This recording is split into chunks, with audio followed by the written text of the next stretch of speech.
Hari Om. We are on day 2. Welcome to all of you for day 2ನೇ ದಿನಕ್ಕೆ ನಿಮ್ಮೆಲ್ಲರಿಗೂ ಸುಸ್ವಾಗತ.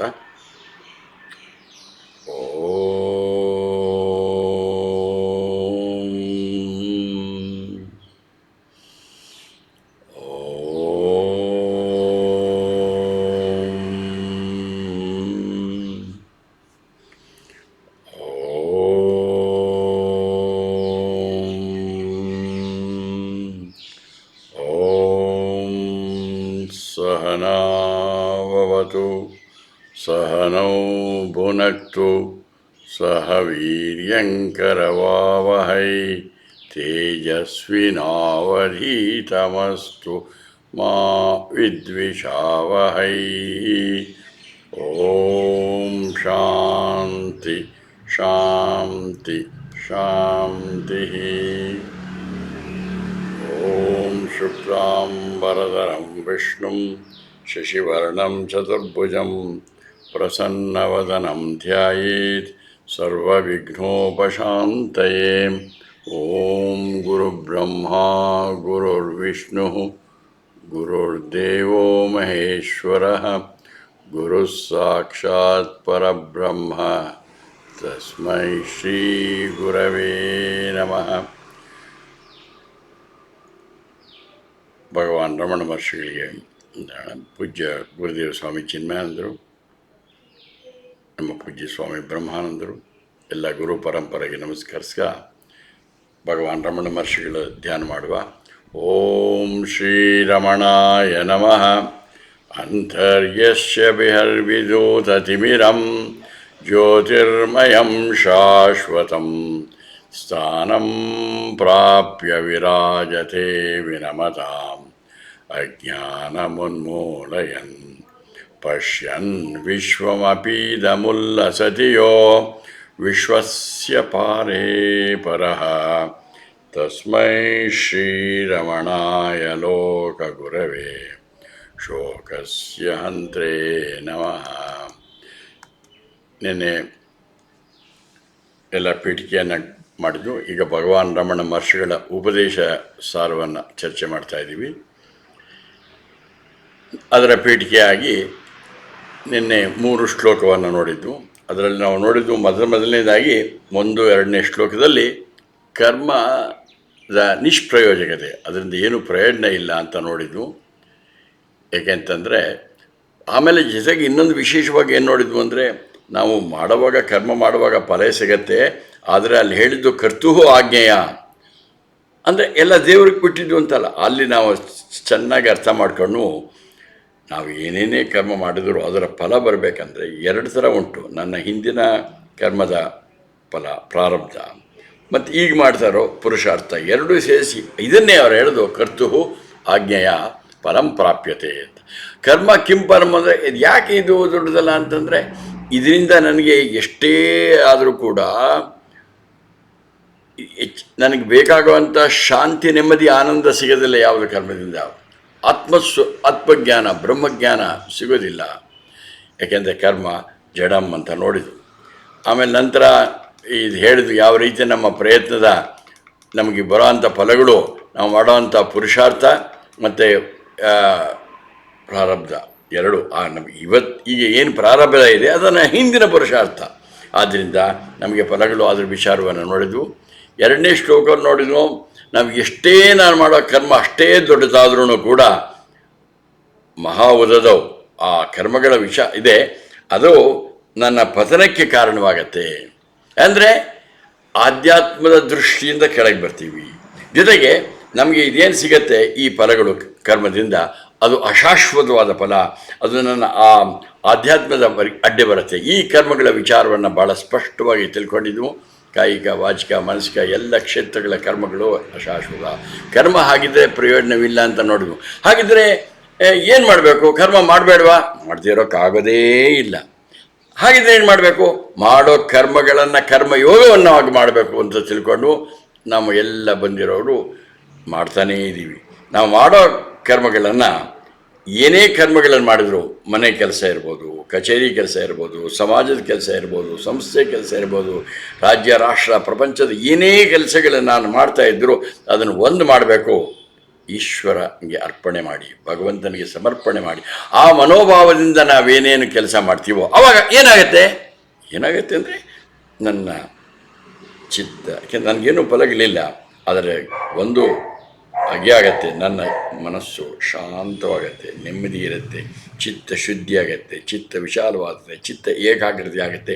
ಇದು ನನ್ನ ಮುಕ್ತಿಗೆ ಸಾಧನವಾಗತ್ತೆ ಅಂತ ಮುಂದೆ ನೋಡಿದ್ವು.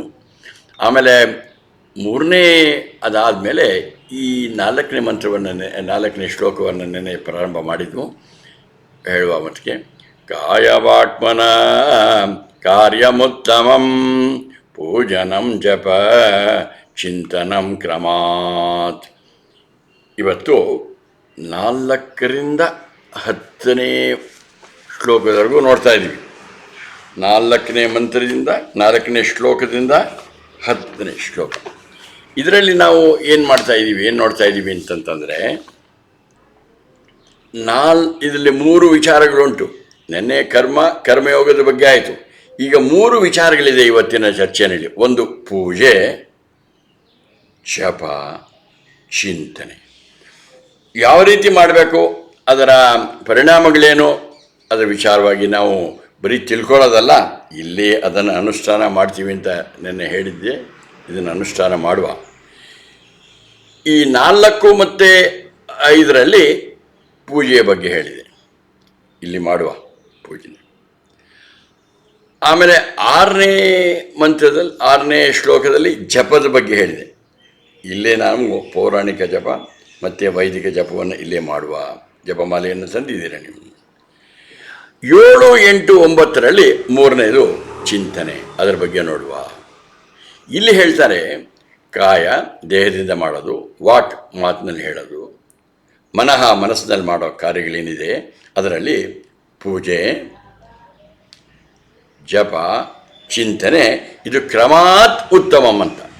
ಒಂದಕ್ಕಿಂತ ಪೂಜೆಗಿಂತ ಜಪಗಿಂತ ಚಿಂತನ, ಇವೆಲ್ಲ ಕ್ರಮಾತ್ ಉತ್ತಮಂ. ನಾವು ಮಾಡೋವಂಥ ಭಗವಂತನ ಪೂಜೆ, ನನ್ನ ಬಾಯಿನಲ್ಲಿ ಹೇಳ್ತಾರಂಥ ಮಂತ್ರಗಳು, ಶ್ಲೋಕಗಳು, ಭಗವನ್ನಾಮ, ಇದನ್ನು ಜಪ. ಆಮೇಲೆ ಮನಸ್ಸಿನಲ್ಲಿ ಅದರ ಬಗ್ಗೆ ಚಿಂತೆ ಮಾಡೋದು, ಇದು ಒಂದಕ್ಕಿಂತ ಕ್ರಮಬದ್ಧವಾಗಿ, ಒಂದಕ್ಕಿಂತ ಒಂದು ಶ್ರೇಷ್ಠ. ನೋಡಿ, ಕಾಯ ವಾಕ್ ಮನಃ ಕಾರ್ಯಂ ಪೂಜನಂ ಜಪ ಚಿಂತನಂ ಕ್ರಮಾತ್ ಉತ್ತಮಂ ಅಂತ ಹೇಳಿದ್ದಾರೆ. ಇಲ್ಲಿ ಹೇಳುವಾಗ ಏನಾಗುತ್ತೆ, 2 ಜಪದಲ್ಲಿ 2 ಅಂತ ಹೇಳಿದೆ, ವೈದಾಂತಿಕ ಜಪ ಮತ್ತು ಪೌರಾಣಿಕ ಜಪ, ಧ್ಯಾನ ಅದಿದೆ. ಬಟ್ ಈಗ ಮೊದಲನೇದಾಗಿ ಯಾವ ರೀತಿಯ ನಾವು ಪೂಜೆಯನ್ನು ಮಾಡಬೇಕು ಅನ್ನೋದು, ಪೂಜೆನೇ ಎಲ್ಲರೂ ಮಾಡ್ತಾರೆ. ಈಗ ಹೊಸದಾಗಿ ಪೂಜೆಗಳು ಏನಂತಂದರೆ ಆನ್ಲೈನ್ ಪೂಜೆಗಳು. ಒಂದಷ್ಟು ದುಡ್ಡು ಯಾವುದೋ ಒಂದು ದೇವಸ್ಥಾನಕ್ಕೆ ಮಠಕ್ಕೆ ಕಳಿಸ್ಬಿಡೋದು. ಅಲ್ಲಿ ಕಳಿಸಿದ ಮೇಲೆ ಏನು ಮಾಡ್ತಾರೆ ಅವರು ವಾಟ್ಸಪ್ನಲ್ಲಿ ನಿಮ್ಮ ಗೋತ್ರ ನಕ್ಷತ್ರ ಹೆಸರು ಕಳಿಸಿ ಅಂತ ಅದನ್ನು ಕಳಿಸಾಯ್ತು. ಅಲ್ಲಿ ಅವರು ಆ ಪೂಜೆನ ಮಾಡಿ ಪೋಸ್ಟಲ್ಲಿ ನಿಮಗೆ ಪ್ರಸಾದವನ್ನು ಕಳಿಸ್ಕೊಡ್ತಾರೆ. ಅದು ಬಂದ ಮೇಲೆ ಗೊತ್ತು ಯಾತಕ್ಕೆ ನಾನು ಕೊಟ್ಟಿದ್ದೆ ಅಂದರೆ, ನಾನು ಮರ್ತೋಗ್ಬಿಟ್ಟಿರ್ತೀನಿ. ಇದು ಒಂದು ರೀತಿ ಪೂಜೆ. ನೋಡಿ ಅದರಲ್ಲಿ ಎಷ್ಟು ಪರಿಣಾಮ ಆಗತ್ತೆ. ಇಲ್ಲ, ಅದಕ್ಕಿಂತ ಮುಖ್ಯವಾದ್ದು, ನೀವು ಯಾವುದಾದ್ರೂ ಒಂದು ಮಂದಿರಕ್ಕೆ ಹೋಗ್ತಾರೆ, ದೇವಸ್ಥಾನಕ್ಕೆ ಹೋಗ್ತೀರಾ, ಅಲ್ಲಿ ಹೋಗಿ ಪೂಜೆ, ಅಲ್ಲಿ ಒಂದು ಏನು ರಸೀದಿ ತೊಗೊಂಡು ಅಲ್ಲಿ ಮುಂದೆ ಕೊಟ್ಟರೆ ಟಕ ನಿಮ್ಮ ನಕ್ಷತ್ರ, ನಿಮ್ಮ ಹೆಸರು ಹೇಳಿಬಿಟ್ಟು ಮಾಡ್ತೀವಿ ಅಂತ ಹೇಳ್ಬಿಟ್ಟು ಟಕ್ ಒಂದು 2 ನಿಮಿಷದಲ್ಲಿ 108 ಅಷ್ಟೋತ್ತರ ಹೇಳಿಬಿಡ್ತಾರೆ. ಆಮೇಲೆ ಮಂಗಳಾರತಿ ಪೂಜೆ ಆಯಿತು. ಇನ್ನು ಕೆಲವು ಬರೀ ಹಿಂಗೆ ಮಂಗಳಾರತಿ ಎತ್ತಿದ್ರೆ ಪೂಜೆ ಅಂತ ಅನ್ಕೊಂತಾರೆ. ಬಟ್ ಆ ಆನ್ಲೈನ್ಗಿಂತ ಇದು ಸ್ವಲ್ಪ ಬೆಟ್ರು. ಆದರೆ ಸರಿಯಾದ ಪೂಜೆ ಅಂತಂದರೆ ನೀವೇ ಮಾಡಬೇಕು. ಎಷ್ಟು ನೀವು ಪೂಜೆನ ನೋಡೋದು ತಪ್ಪಂತಲ್ಲ. ಆ ಕ್ಷೇತ್ರಗಳಲ್ಲಿ ಹೋಗ್ತೀರಾ, ದೇವ್ರನ್ನ ಹೇಳ್ತೀರಾ, ಅವ್ರು ನೋಡ್ತೀರಾ, ಎಲ್ಲ ಸರಿ. ಆದರೆ ಹೆಚ್ಚು ನಿಮಗೆ ಪರಿಣಾಮ ಆಗಬೇಕಂತಂದರೆ ನೀವೇ ಪೂಜೆಯನ್ನು ಮಾಡಬೇಕು. ಇದು ಹೇಗೆ ಅಂತಂದರೆ, ನೀವು ಹೋಗ್ತೀರಾ, ಒಂದು ಸ್ವಿಮ್ಮಿಂಗ್ ಪೂಲ್ಗೆ ಹೋಗ್ತೀರ. ಸ್ವಿಮ್ಮಿಂಗ್ ಪೂಲ್ಗೆ ಹೋಗ್ಬಿಟ್ಟು ಅಲ್ಲಿ ಒಂದು ಗಂಟೆ 1.5 ಗಂಟೆ ಆ ಸ್ವಿಮ್ಮಿಂಗ್ ಮಾಡೋದನ್ನೆಲ್ಲ ಚೆನ್ನಾಗಿ ನೋಡ್ತೀರ. ಎಂತೆಂಥ ರೀತಿಯ ಭಂಗಿನಲ್ಲಿ forward stroke, backward stroke, free stroke, butterfly stroke ಎಲ್ಲ ಮಾಡೋದು ನೋಡ್ತೀವಿ. ಇದೇ ಥರ ನೀವು ತಿಂಗಳಿಗಟ್ಟಲೆ ನೋಡಿ, ಆಮೇಲೆ ನೋಡ್ಕೊಂಬನ್ನಿ ನಿಮ್ಗೇನಾದರೂ ಪರಿಣಾಮ ಆಗಿದೆಯಾ? ಆಗಲ್ಲ. ಹಾಗೆ ನೋಡೋದು ಸರಿ, ಬಟ್ ನೋಡೋಕ್ಕಿಂತ ನಿಮಗೆ ಪರಿಣಾಮ ನೀವೇ ಈಜಬೇಕಲ್ವಾ? ಆ ರೀತಿ ಪೂಜನೆಯನ್ನು ನೀವೇ ಮಾಡಬೇಕು. ಆದ್ದರಿಂದ ಈಗ ಆ ಪೂಜೆ ಅಂತಂದೇನು ಹೆದರ್ಕೋಬೇಕಾಗಿಲ್ಲ. ನಮ್ಮಲ್ಲಿ ಷೋಡಶೋಪಚಾರ ಪೂಜೆ ಅಂತೀವಿ. ನಮ್ಮ ಪೂಜ್ಯ ಬ್ರಹ್ಮಾನಂದರು ಪೂಜೆಯನ್ನು ಮಾಡುವಾಗ ಹೇಳ್ತಾರೆ, ನೀವು ಏನು ಮಾಡಬೇಕಾಗಿಲ್ಲ, ಆ ಪರಬ್ರಹ್ಮನಿಗೆ ಏನೂ ಬೇಕಿಲ್ಲ. ಆ ಪರಬ್ರಹ್ಮನನ್ನು ನಮ್ಮ ಉದ್ಧಾರಕ್ಕಾಗಿ, ನಮ್ಮ ಶುದ್ಧಿಗಾಗಿ ಒಂದು ಮೂರ್ತಿಯಲ್ಲಿ, ಒಂದು ಸಾಲಿಗ್ರಾಮ, ಒಂದು ಶಿವಲಿಂಗ, ಒಂದು ಮೂರ್ತಿ, ಪ್ರತಿಮೆನಲ್ಲಿ ಆವಾಹನೆ ಮಾಡಿ ಅದಕ್ಕೆ ನಾವು ಷೋಡಶೋಪಚಾರ ಪೂಜೆ ಮಾಡಬೇಕು. ಷೋಡಶೋಪಚಾರ ಪೂಜೆ ಅಂದ್ರೇನು? ನಾವು ನಮ್ಮ ಮನೆಗೆ ಬ್ರಹ್ಮಾಜಿಯವರು ಹೇಳ್ತಾರೆ, ಅತಿಥಿಗಳು ಬಂದರೆ ಅವ್ರನ್ನ ಬನ್ನಿ ಬನ್ನಿ ಬನ್ನಿ ಬನ್ನಿ ಬನ್ನಿ ಅಂತ ಹೇಳಲ್ವಾ? ಬನ್ನಿ ಕೂತ್ಕೊಳ್ಳಿ, ಆಮೇಲೆ ಅವ್ರಿಗೆ ಕಾಲು ತೊಳ್ಕೊಳ್ಳಿ ಅಂತೇಳಿ ಕೈಗೆ ನೀರು ಕೊಡಿ. ಆಮೇಲೆ ಸ್ವಲ್ಪ ಹೊತ್ತಾದಮೇಲೆ ಅವ್ರಿಗೆ ಸ್ವಲ್ಪ ಸ್ನಾನ ಆಗಿಗಳಿಗೆಲ್ಲ ಅನುಕೂಲಗಳು ಮಾಡಿಕೊಡಿ. ಆ ಸ್ನಾನ ಆದ ನಂತರ ಸಾಧ್ಯವಾದರೆ ನಿಮಗೆ ಒಂದಷ್ಟು ಅವ್ರಿಗೆ ವಸ್ತ್ರಗಳು ಅದು ಇದು ಕೊಟ್ಟು ಆ ನಂತರ ಅವರನ್ನು ಸ್ವಲ್ಪ ನೀವು ಒಳ್ಳೆಯ ಉಪಚಾರಗಳನ್ನು ಮಾಡಿ ಅವ್ರಿಗೆ ಸ್ವಲ್ಪ ಏನು ಸೇವನೆ ತಿನ್ನೋದಕ್ಕೋಸ್ಕರ ಯಾವುದಾದ್ರೂ ಒಳ್ಳೆ ಶುದ್ಧವಾದ ಭಕ್ತಿಯಿಂದ ತಯಾರಿಸಿದ ಆಹಾರವನ್ನು ಕೊಟ್ಟು, ಆಮೇಲೆ ಫಲತಾಂಬೂಲ ಕೊಟ್ಟು 1-2 ಒಳ್ಳೆಯ ಮಾತುಗಳನ್ನು ಹೇಳಿ ಸ್ತುತಿ ಮಾಡಿ ಕಳಿಸ್ಕೊಡ್ತೀರ. ನಾವು ದೇವ್ರ ಪೂಜೆ ಮಾಡಬೇಕಂದ್ರೂ ಇಷ್ಟೇ. ಮಾಡಬೇಕಂತಂದ್ರೆ ಏನು ಮಾಡಬೇಕು? ನಿಮ್ಮ ಪ್ರತಿಮೆ, ವಿಗ್ರಹ, ಪ್ರತೀಕ, ಸಾಲಿಗ್ರಾಮ, ಅದರಲ್ಲಿ ಮೊದಲನೇದಾಗಿ ಆ ದೇವರನ್ನು ಫಸ್ಟು ಆವಾಹನೆ ಮಾಡಿ. ಆವಾಹಯಾಮಿ. ಆ ಮಂತ್ರ ನಿಮಗೆ ಬರೆದಿದ್ರೂ ಪರವಾಗಿಲ್ಲ, ಒಂದು ಸ್ಪಷ್ಟವಾಗಿ ತಿಳ್ಕೊಳ್ಳಿ, ಈ ಪೂಜೆ ಯಾರ ಸೊತ್ತು ಅಲ್ಲ, ಎಲ್ಲರೂ ಮಾಡ್ಬೋದು. ಹೆಂಗಸರು, ಗಂಡಸರು, ಮಕ್ಕಳು, ಈ ಕೀಳ್ ಜಾತಿ ಮೇಲ್ ಜಾತಿ ಅನ್ನೋ ಭೇದವೇ ಇಲ್ಲ. ಪ್ರತಿಯೊಬ್ಬರೂ ಪೂಜೆ ಮಾಡೋದಕ್ಕೆ ಅರ್ಹರು. ಏನು ಮಾಡ್ಬೇಕು? ನೀವು ನಿಮ್ಮ ಒಂದು ಜಾಗ ಇಟ್ಟಿದ್ರೆ ಅಲ್ಲಿ ಆ ಪರಮಾತ್ಮನನ್ನು, ಆ ಪರಬ್ರಹ್ಮ ಸ್ವರೂಪಿ, ಆ ಕೃಷ್ಣ ಪರಬ್ರಹ್ಮ, ರಾಮ ಶುದ್ಧ ಬ್ರಹ್ಮ ಪರಾತ್ಪರ ರಾಮನು ಪರಬ್ರಹ್ಮ. ಗಣೇಶನ್ ನೋಡ್ತಾ ಇಲ್ವಾ? ಗಣೇಶ ಶೀಶ ನಾವೆಲ್ಲ ಅಧ್ಯಯನ ಮಾಡಿದ್ವಿ, ಅದು ಸಾಕ್ಷಾತ್ ಪರಬ್ರಹ್ಮ. ಆ ಸಾಕ್ಷಾತ್ ಪರಬ್ರಹ್ಮ ಆ ರೀತಿ ನಾವು ಉಪಚಾರ ಮಾಡೋಕ್ಕಾಗದೇ ಇರೋದ್ರಿಂದ ನಾವು ಒಂದು ವಿಗ್ರಹದಲ್ಲಿ, ಪ್ರತಿಮೆಯಲ್ಲಿ, ಪ್ರತೀಕದಲ್ಲಿ ಆವಾಹನೆ ಮಾಡಿದ ಮೇಲೆ 4 ವಸ್ತುಗಳನ್ನು ಇಟ್ಕೊಳ್ಳಿ. ಪತ್ರಂ, ಪುಷ್ಪಂ, ಫಲಂ, ತೋಯಂ. ಶುದ್ಧವಾಗಿ ನ್ಯಾಯವಾಗಿ ಸಂಪಾದನೆ ಮಾಡಿರೋಂಥ 4 ವಸ್ತುಗಳು ಭಾಳ ಮುಖ್ಯ. ಅದು ನಾವು ಆ ವಸ್ತುಗಳು ನ್ಯಾಯವಾಗಿ ನಮ್ಮ ಸರಿಯಾದ ದುಡಿತದಿಂದ ಸಂಪಾದನೆ ಮಾಡಿರಬೇಕು. ಆ ಪತ್ರಂ, ಪುಷ್ಪಂ, ಫಲಂ, ತೋಯಂ ಇಟ್ಕೊಳ್ಳಿ. ಮೊದಲನೇದಾಗಿ ಏನು ಮಾಡಿ, ಆ ನೀರಿಟ್ಕೊಂಡಿದ್ದೀರಲ್ಲ, ಆ ಚೊಂಬು ಅಥವಾ ಕಳಶ ಅಥವಾ ಲೋಟ, ಅದರಲ್ಲಿ ಆ ಎಲ್ಲ ಸುಗಂಧ ದ್ರವ್ಯಗಳನ್ನು ಹಾಕಿ, ಏಲಕ್ಕಿ, ಪಚ್ಚಕರ್ಪೂರ, ಕೇಸರಿ, ತುಳಸಿ ದಳ ಹಾಕಿ ಎಲ್ಲ ದೇವತೆಗಳನ್ನು ಆವಾಹನೆ ಮಾಡಿ ಮಾಡಿದ ಮೇಲೆ ಈಗ ನೋಡಿ, ಆ ಒಂದು ಉದ್ಧರಣೆಯನ್ನೆಲ್ಲ ತಿಳ್ಕೊಂಡು ಫಸ್ಟು ಆ ದೇವರನ್ನ ಆವಾಹನೆ ಮಾಡಿದ್ರಿ. ಆವಾಹನೆ ಮಾಡಿದ ಮೇಲೆ 2 ಉದ್ಧರಣೆ ನೀರನ್ನು ಕಾಲ ಮೇಲೆ ಹಾಕಿ ಪಾದ್ಯಂ ಸಮರ್ಪಯಾಮಿ. ಮಂತ್ರ ಬರದೇ ಇದ್ರೂ ಪರವಾಗಿಲ್ಲ, ಹೀಗೆ ಹೇಳಿ ಭಕ್ತಿಯಿಂದ 2. ಆಮೇಲೆ ಒಂದು ಕೈ ಉದ್ಧರಣೆಯಿಂದ ಕೈಗೆ ನೀರು ಕೊಡಿ, ಅರ್ಘ್ಯಂ ಸಮರ್ಪಯಾಮಿ ಅಂತ ಹೇಳಿ. ಆಮೇಲೆ 3 ಸಾರಿ ಆಚಮನೀಯ ಸಮರ್ಪಯಾಮಿ, ಅರ್ಘ್ಯ ಪಾದ ಆಚಮನೆ ಆಯಿತು. ನಂತರ ಅವನನ್ನು ಸ್ನಾನಾಸನದಲ್ಲಿ ಕೂರಿಸಿದ ಮೇಲೆ ಅರ್ಘ್ಯಪಾದ ಆಚಮನೆ ಮಾಡಿ, ನಂತರ ಒಂದು ತುಳಸಿ ದಳ ತಗೊಂಡು, ತುಳಸಿ ಕಾಷ್ಟವನ್ನು ತಗೊಂಡು, ದಂತಕಾಷ್ಟ ಹಲ್ಲುಜ್ಜಿ, ಆಮೇಲೆ ನಾಲಿಗೆ ಉದ್ದಂಗೆ ಆ ಎಲೆಯಲ್ಲಿ ತುಳಸಿ ಎಲೆಯನ್ನು ತಗೊಂಡು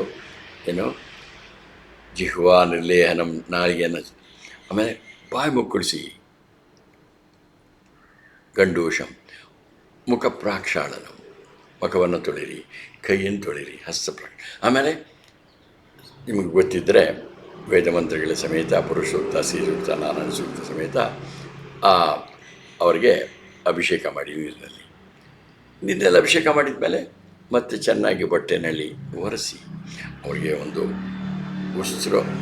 ವಸ್ತ್ರವನ್ನು ಸಮರ್ಪಣೆ ಮಾಡಿ ಉತ್ತರೀಯವನ್ನು ಕೊಡಿ, ಉಪವೀತವನ್ನು ಹಾಕಿ ನಾಡಿದ ಮೇಲೆ ನೀವು ಹಾಕುವಾಗ ಭಾವ ಮುಖ್ಯ, ಏನು ಮಾಡ್ತಾರೆ ಮುಖ್ಯ ಅಲ್ಲ.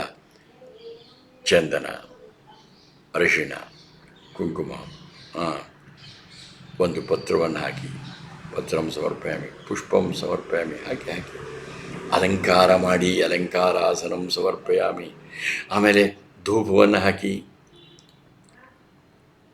ಶುದ್ಧವಾದ ಧೂಪ.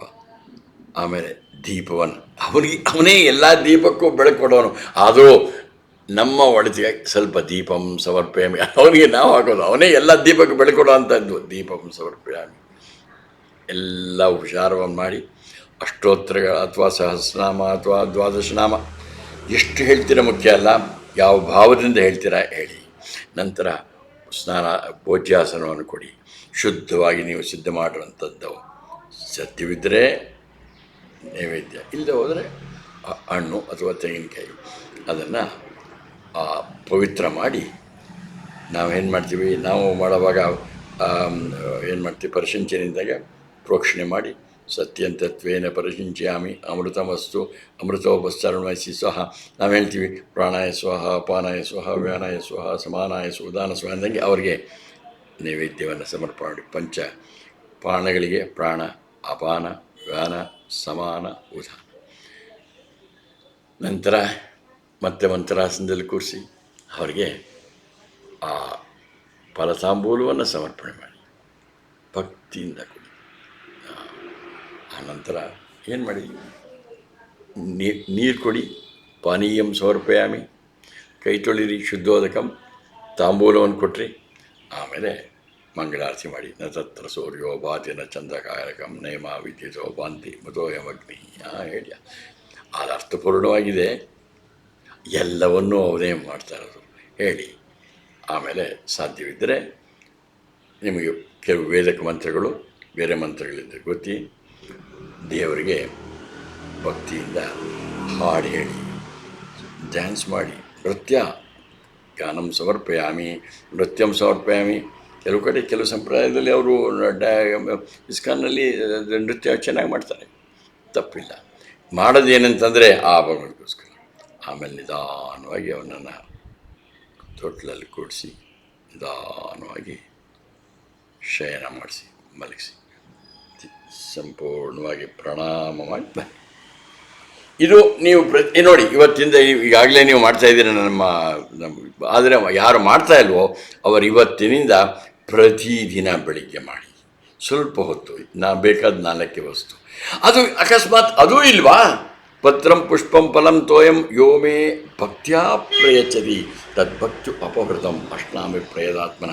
ಅಂದರೆ ಇಲ್ಲಿ ನಾನು ಕೊಡೋ ಎಲ್ಲ ಅವನದೇ ವಸ್ತುಗಳು, ಪತ್ರ ಪುಷ್ಪ ಏನು ನಂದ, ಅದು ಎಲ್ಲ ಅವನೇ ಕೊಟ್ಟಿರೋದು. ಅವನು ಇಷ್ಟೊಂದು ಕೊಟ್ಟಿದ್ದಾನೆ, ಅದರಲ್ಲಿ ಅವನೇ ಕೊಟ್ಟರು. ಇಷ್ಟರಲ್ಲಿ ಇಷ್ಟ ಹಾಕ್ತೀವಿ ನಾವು, ಅದು ಕೊಡು ಇದು ಕೊಡು ಅಂತ ಕೇಳ್ತೀವಿ. ಆ ಪ್ರಾರ್ಥನೆ ಮಾಡೋವಾಗ ದಯವಿಟ್ಟು ದಯವಿಟ್ಟು ದಯವಿಟ್ಟು ನೀವು ಯಾರು, ದೇವರೇ ನನಗೆ ಮದುವೆ ಮಾಡಿಸು, ನನಗೆ ಕೆಲಸ ಸಿಗಲಿ, ಪರೀಕ್ಷೆನಲ್ಲಿ ಪಾಸಾಗಲಿ, ಈ ಆರೋಗ್ಯ ಬರಲಿ, ಏನೂ ಕೇಳಬೇಡಿ. ನಮ್ಮ ಪೂಜ್ಯ ಗುರುದೇವ ಸ್ವಾಮಿ ಚಿನ್ಮಯಾನಂದ ಹೇಳ್ತಾಯಿದ್ರು, ದೇವರ ಹತ್ರ ದೇವರೇ ನನಗದು ಕೊಡು ಇದು ಕೊಡು ಇದು ಕೊಡು ಅಂತ ಕೇಳಿದರೆ ದೇವರನ್ನು ಶುದ್ಧ ಮೂರ್ಖ ಅಂತ ಬೈದಂಗೆ. ಅವನಿಗೆ ಗೊತ್ತು ನಿನಗೆ ಏನು ಕೊಡಬೇಕು ಏನು ಕೊಡಬಾರ್ದು ಅಂತ. ನೀವು ಕೇಳಿದ್ರು ಕೊಡ್ತಾನೆ, ಕೇಳಿದ್ರು ಕೊಡ್ತಾನೆ. ಕೇಳಿದ್ರೆ ಮಾತ್ರ ಅವನೇನು ಎಕ್ಸಾಮಿನೇಷನ್ ಚೀಫ್ ಅವನು, ಅಥವಾ ಅವನು ಪ್ಲೇಸ್ಮೆಂಟ್ ಬ್ಯೂರೋಣ ನಿಮ್ಗೆ ಕೆಲಸ ಕೊಡಿಸೋದಕ್ಕೆ, ಅಥವಾ ಇದ್ರ ಬ್ಯೂರೋಣ ಅವನು. ಅದು ಅವನಲ್ಲಿ ವ್ಯಾಪಾರ ಮಾಡ್ತೀವಿ, ಇಷ್ಟು ಕೊಟ್ಟರೆ ಇಷ್ಟು ಕೊಡ್ತೀವಿ ಅಂತ. ಎಂಥದ್ದು ಪ್ರಪಂಚದಲ್ಲಿ ವ್ಯವಹಾರ ಮಾಡಿ ಮಾಡಿ ಮಾಡಿ ಅಲ್ಲೇ ಮಾಡ್ತೀವಿ. ದಯವಿಟ್ಟು ಈ ಪೂಜೆ ಮಾಡಿದಾಗ ದಯವಿಟ್ಟು ಏನು ಕೇಳಬೇಡಿ, ಏನಂತ ನನ್ನ ಯದ್ಯದ್ಭವ್ಯಂ ಭವತು ಭಗವಾನ್ ಪೂರ್ವಕರ್ಮಾಣ ರೂಪಂ ಅಂತ ಕೇಳಿ ಆ ಭಾವನೆಯಿಂದ ಮಾಡಿಸಿ. ಈಗ ಇದನ್ನು ಪತ್ರಂ ಪುಷ್ಪಂ ಫಲಂ ತೋಯ ಮಾಡಿ. ಬಟ್ ಇನ್ನೊಂದು ಇದೆ, ಬಹಳ ಮಾನಸಿಕ ಪೂಜೆ ಅಂತ ಇದೆ. ಮಾನಸಿಕ ಪೂಜೆ ಭಾಳ ಸರಳವಾದ್ದು. ಮಾನಸಿಕ ಪೂಜೆ ಅಂತಂದರೆ ಈಗ ಯಾವ ನಾಲ್ಕು ಬೇಡ, ಮತ್ತು ಮನಸ್ಸಿನಲ್ಲೇ ಪೂಜೆ ಮಾಡಬೇಕು. ಎಲ್ಲ ಸಂಪ್ರದಾಯಗಳಲ್ಲೂ ನಮ್ಮ ಪುಸ್ತಕಗಳಲ್ಲಿ ಮಾನಸಿಕ ಪೂಜೆ ಇದೆ. ಈಗ ಸದ್ಯಕ್ಕೆ ನಾವು ಮಾನಸಿಕ ಪೂಜೆಯನ್ನು ಮಾಡುವ. ಈಗ ನೀವೇನು ಮಾಡಿ, ರೆಡಿಯಾಗಿ, ಮಾನಸಿಕ ಪೂಜೆಗೆ ರೆಡಿಯಾಗಿ, ಶುದ್ಧವಾಗಿ ನೀವೆಲ್ಲ ಶುದ್ಧವಾದ ಬಟ್ಟೆಯನ್ನು ಹಾಕಿ ಸ್ನಾನ ಮಾಡಿ ರೆಡಿಯಾಗಿದ್ದೀರಾ. ದೇಹ ಶುದ್ಧವಾಗಿದೆ, ಮನಸ್ಸನ್ನು ಶುದ್ಧ ಮಾಡಿಕೊಳ್ಳಿ. ಅದಕ್ಕೋಸ್ಕರ ದೇವರ ಪ್ರಾರ್ಥನೆ, ಗುರುಗಳ ಆಶೀರ್ವಾದವನ್ನು ಪಡೀರಿ, ಭಗವಂತನ ಗುರುಗಳ ಆಶೀರ್ವಾದ ಪಡೆದಿರಿ. ಕಣ್ಣು ಮುಚ್ಚಿ, ನಾನು ಹೇಳೋವರೆಗೂ ಕಣ್ಣು ತೆಗಿಬೇಡಿ. ನೀವೇ ಮಾನಸಿಕವಾಗಿ ಆ ಪರಬ್ರಹ್ಮನನ್ನು ಒಂದು ಸಣ್ಣ ಮಗುವಿನ ರೂಪದಲ್ಲಿ ಆವಾಹನೆ ಮಾಡಿ ಪೂಜೆ ಮಾಡ್ತಾಯಿದ್ದೀರ. ಬಾಲಕೃಷ್ಣ, ಮುದ್ದು ಕೃಷ್ಣ. ಕಣ್ಮುಚ್ಚಿದ್ದೀರಾ, ನಾನು ಹೇಳೋವರೆಗೂ ತೆಗಿಬೇಡಿ. ಆ ಬಾಲಕೃಷ್ಣ, ಮುದ್ದು ಕೃಷ್ಣ, ಅಂಬಿಗಾಲಿಗ್ತಾ ಇರೋಂಥ ಮಗು ನೋಡಿ ಆವಾಹನೆ ಮಾಡಿದ್ದೀರಾ. ಆ ಮಗುಗೆ ಎರಡು ಕೈ, ನಿಮಗೆ ಫೀಲಿಂಗ್ ಬರಲಿ, ಎರಡು ಕಾಲುಗಳನ್ನು ನೀರಿನಿಂದ ಮಾನಸಿಕವಾಗಿ ತೊಳಿರಿ. ನೋಡಿ, ಆ ಪಾದಗಳನ್ನು ಸ್ಪರ್ಶ ಮಾಡುವಾಗ ನಿಮಗೊಂದು ವಿಶೇಷ ಅನುಭವ ಆಗ್ತಾ ಇಲ್ವಾ? ಆಮೇಲೆ ಆ ಪರಮಾತ್ಮನಿಗೆ ಕೈಗೆ ಒಂದು ಸ್ವಲ್ಪ ನೀರು ಕೊಡಿ, ಅರ್ಘ್ಯಂ. ಆಮೇಲೆ ನಿಧಾನವಾಗಿ ಎಲ್ಲ ಮಾನಸಿಕವಾಗಿ ಮಾಡ್ತಾಯಿದ್ದೀರಾ. ನಿಮ್ಮ ಕೈಗಳು ಅಲ್ಲಾಡಲಿ, ತೊಂದರೆ ಇಲ್ಲ. ಇಲ್ಲಿ ಯಾರೂ ನೋಡಲ್ಲ, ಎಲ್ಲ ಕಣ್ಮುಚ್ಚಿದ್ದಾರೆ, ಚಿಂತೆ ಮಾಡಬೇಡಿ. ಈಗ ನಿಧಾನವಾಗಿ ನೀರು ಕೊಡಿಸಿ. ಅಚ್ಯುತಾಯ ಸ್ವಾಹ, ಅನಂತಾಯ ಸ್ವಾಹ, ಗೋವಿಂದಾಯ ಸ್ವಾಹ. ನೀರು ಕೊಡಿಸಿದ್ರಿ, ಪಾದ್ಯಾರ್ಘ್ಯ. ಈಗ ಅವನನ್ನು ಮುದ್ದು ಕೃಷ್ಣ, ಬಾಲಕೃಷ್ಣ ನೋಡಿ, ಎಷ್ಟು ಸುಂದರವಾದ ಮುಖ, ನಗ್ನಗ್ತಾ ಇರೋ ಮುಖ, ಮುಗ್ಧ ಮುಖ, ಪ್ರೀತಿ ನಮ್ಮಲ್ಲೇ ಉಕ್ಕುತ್ತಾ ಇದೆ ಅಂತಹ ಮುಖ. ಅವನನ್ನು ಕರ್ಕೊಂಡೋಗಿ ಅವನನ್ನು ಹಲ್ಲುಜ್ಜಿ. ಎಷ್ಟು ಅವನು ಸ್ವಲ್ಪ ಅಲ್ಲಿ ಇಲ್ಲಿ ತಪ್ಪಿಸ್ಕೊಂಡು ಹೋಗೋಕೆ ನೋಡ್ತಾ ಇದ್ದಾನೆ. ಬಿಡಬೇಡಿ, ಪ್ರೀತಿಯಿಂದ ಇಟ್ಕೊಳ್ಳಿ. ಹಲ್ಲುಜ್ಜಿ, ದಂತಕಾಷ್ಟಂ. ಆಮೇಲೆ ನಾಲಿಗೆಯನ್ನು ತೊಳಿರಿ, ಜಿಹ್ವಾನಲ್ಲಿ ಹೋಗಿ ಅವನಿಗೆ ಸ್ವಲ್ಪ ಬಾಯಿ ಮುಕ್ಕಳಿಸಿ. ಗಂಡೂಷಂ, ಮುಕ್ಕಳಿಸಿ ಹಾಗೆ. ಅವನು ಸ್ವಲ್ಪ ಇದು ಒಪ್ಪಲ್ಲ, ಅದರಿಂದ ಪ್ರೀತಿಯಿಂದ ನೋಡಿ. ಆಮೇಲೆ ಮುಖ ಪ್ರಾಕ್ಷಾಳ, ಮುಖವನ್ನು ಚೆನ್ನಾಗಿ, ನಿಮಗೆ ಫೀಲಿಂಗ್ ಆಗ್ತಾಯಿದೆ ನೋಡಿ, ಮುಖ ಪ್ರಾಕ್ಷಾಳ, ಮುಖವನ್ನು ಚೆನ್ನಾಗಿ ತೊಳಿ. ಎಷ್ಟು ವಿಶೇಷವಾದ ಅನುಭವ. I want to enjoy this. ಹಸ್ತ ಪ್ರಾಕ್ಷಾಳನ್, ಆ ಕೈಯಿಂದ ಮುದ್ದಾದ ಮೃದುವಾದ ಕೈಗಳು, ಅದನ್ನು ಹಂಗೇ ತೊಳಿರಿ. ಈಗ ಅವನನ್ನು ನಿಧಾನವಾಗಿ ಕೂರಿಸಿ ಅವರಿಗೆ ಅಭಿಷೇಕ ಅಂದರೆ ನೀವು ಅವನಿಗೆ ಸ್ನಾನ ಮಾಡಿಸಿ. ನೋಡಿ, ಅವನು ತುಂಟ, ಮುದ್ದು ಕೃಷ್ಣ ಅಲ್ಲಿ ಇಲ್ಲಿ ಹೋಗ್ತಾ ಇದ್ದಾನೆ. ನಿಮ್ಗೆ ಸ್ನಾನ ಮಾಡಿಸೋದು ಅಷ್ಟು ಸುಲಭ ಇಲ್ಲ. ಆದರೆ ಕೋಪ ಮಾಡ್ಕೋಬೇಡಿ, ಪ್ರೀತಿಯಿಂದ ಎಂಜಾಯ್ ಸ್ನಾನ ಮಾಡಿಸಿ. Okay, good. ಸ್ನಾನವನ್ನು ಮಾಡಿಸಿದಿರಿ. ನಂತರ ಚೆನ್ನಾಗಿ ಬಟ್ಟೆಯಿಂದ ಒರೆಸ್ತಾ ಇದ್ದೀರಾ. ಒರೆಸಿ ಆನಂದದ ಅನುಭವ ಆಗಲಿ ನಿಮಗೆ. ಆ ಮುದ್ದು ಕೃಷ್ಣನಿಗೆ ನೋಡ್ತಾ ಇದ್ದೀರಾ.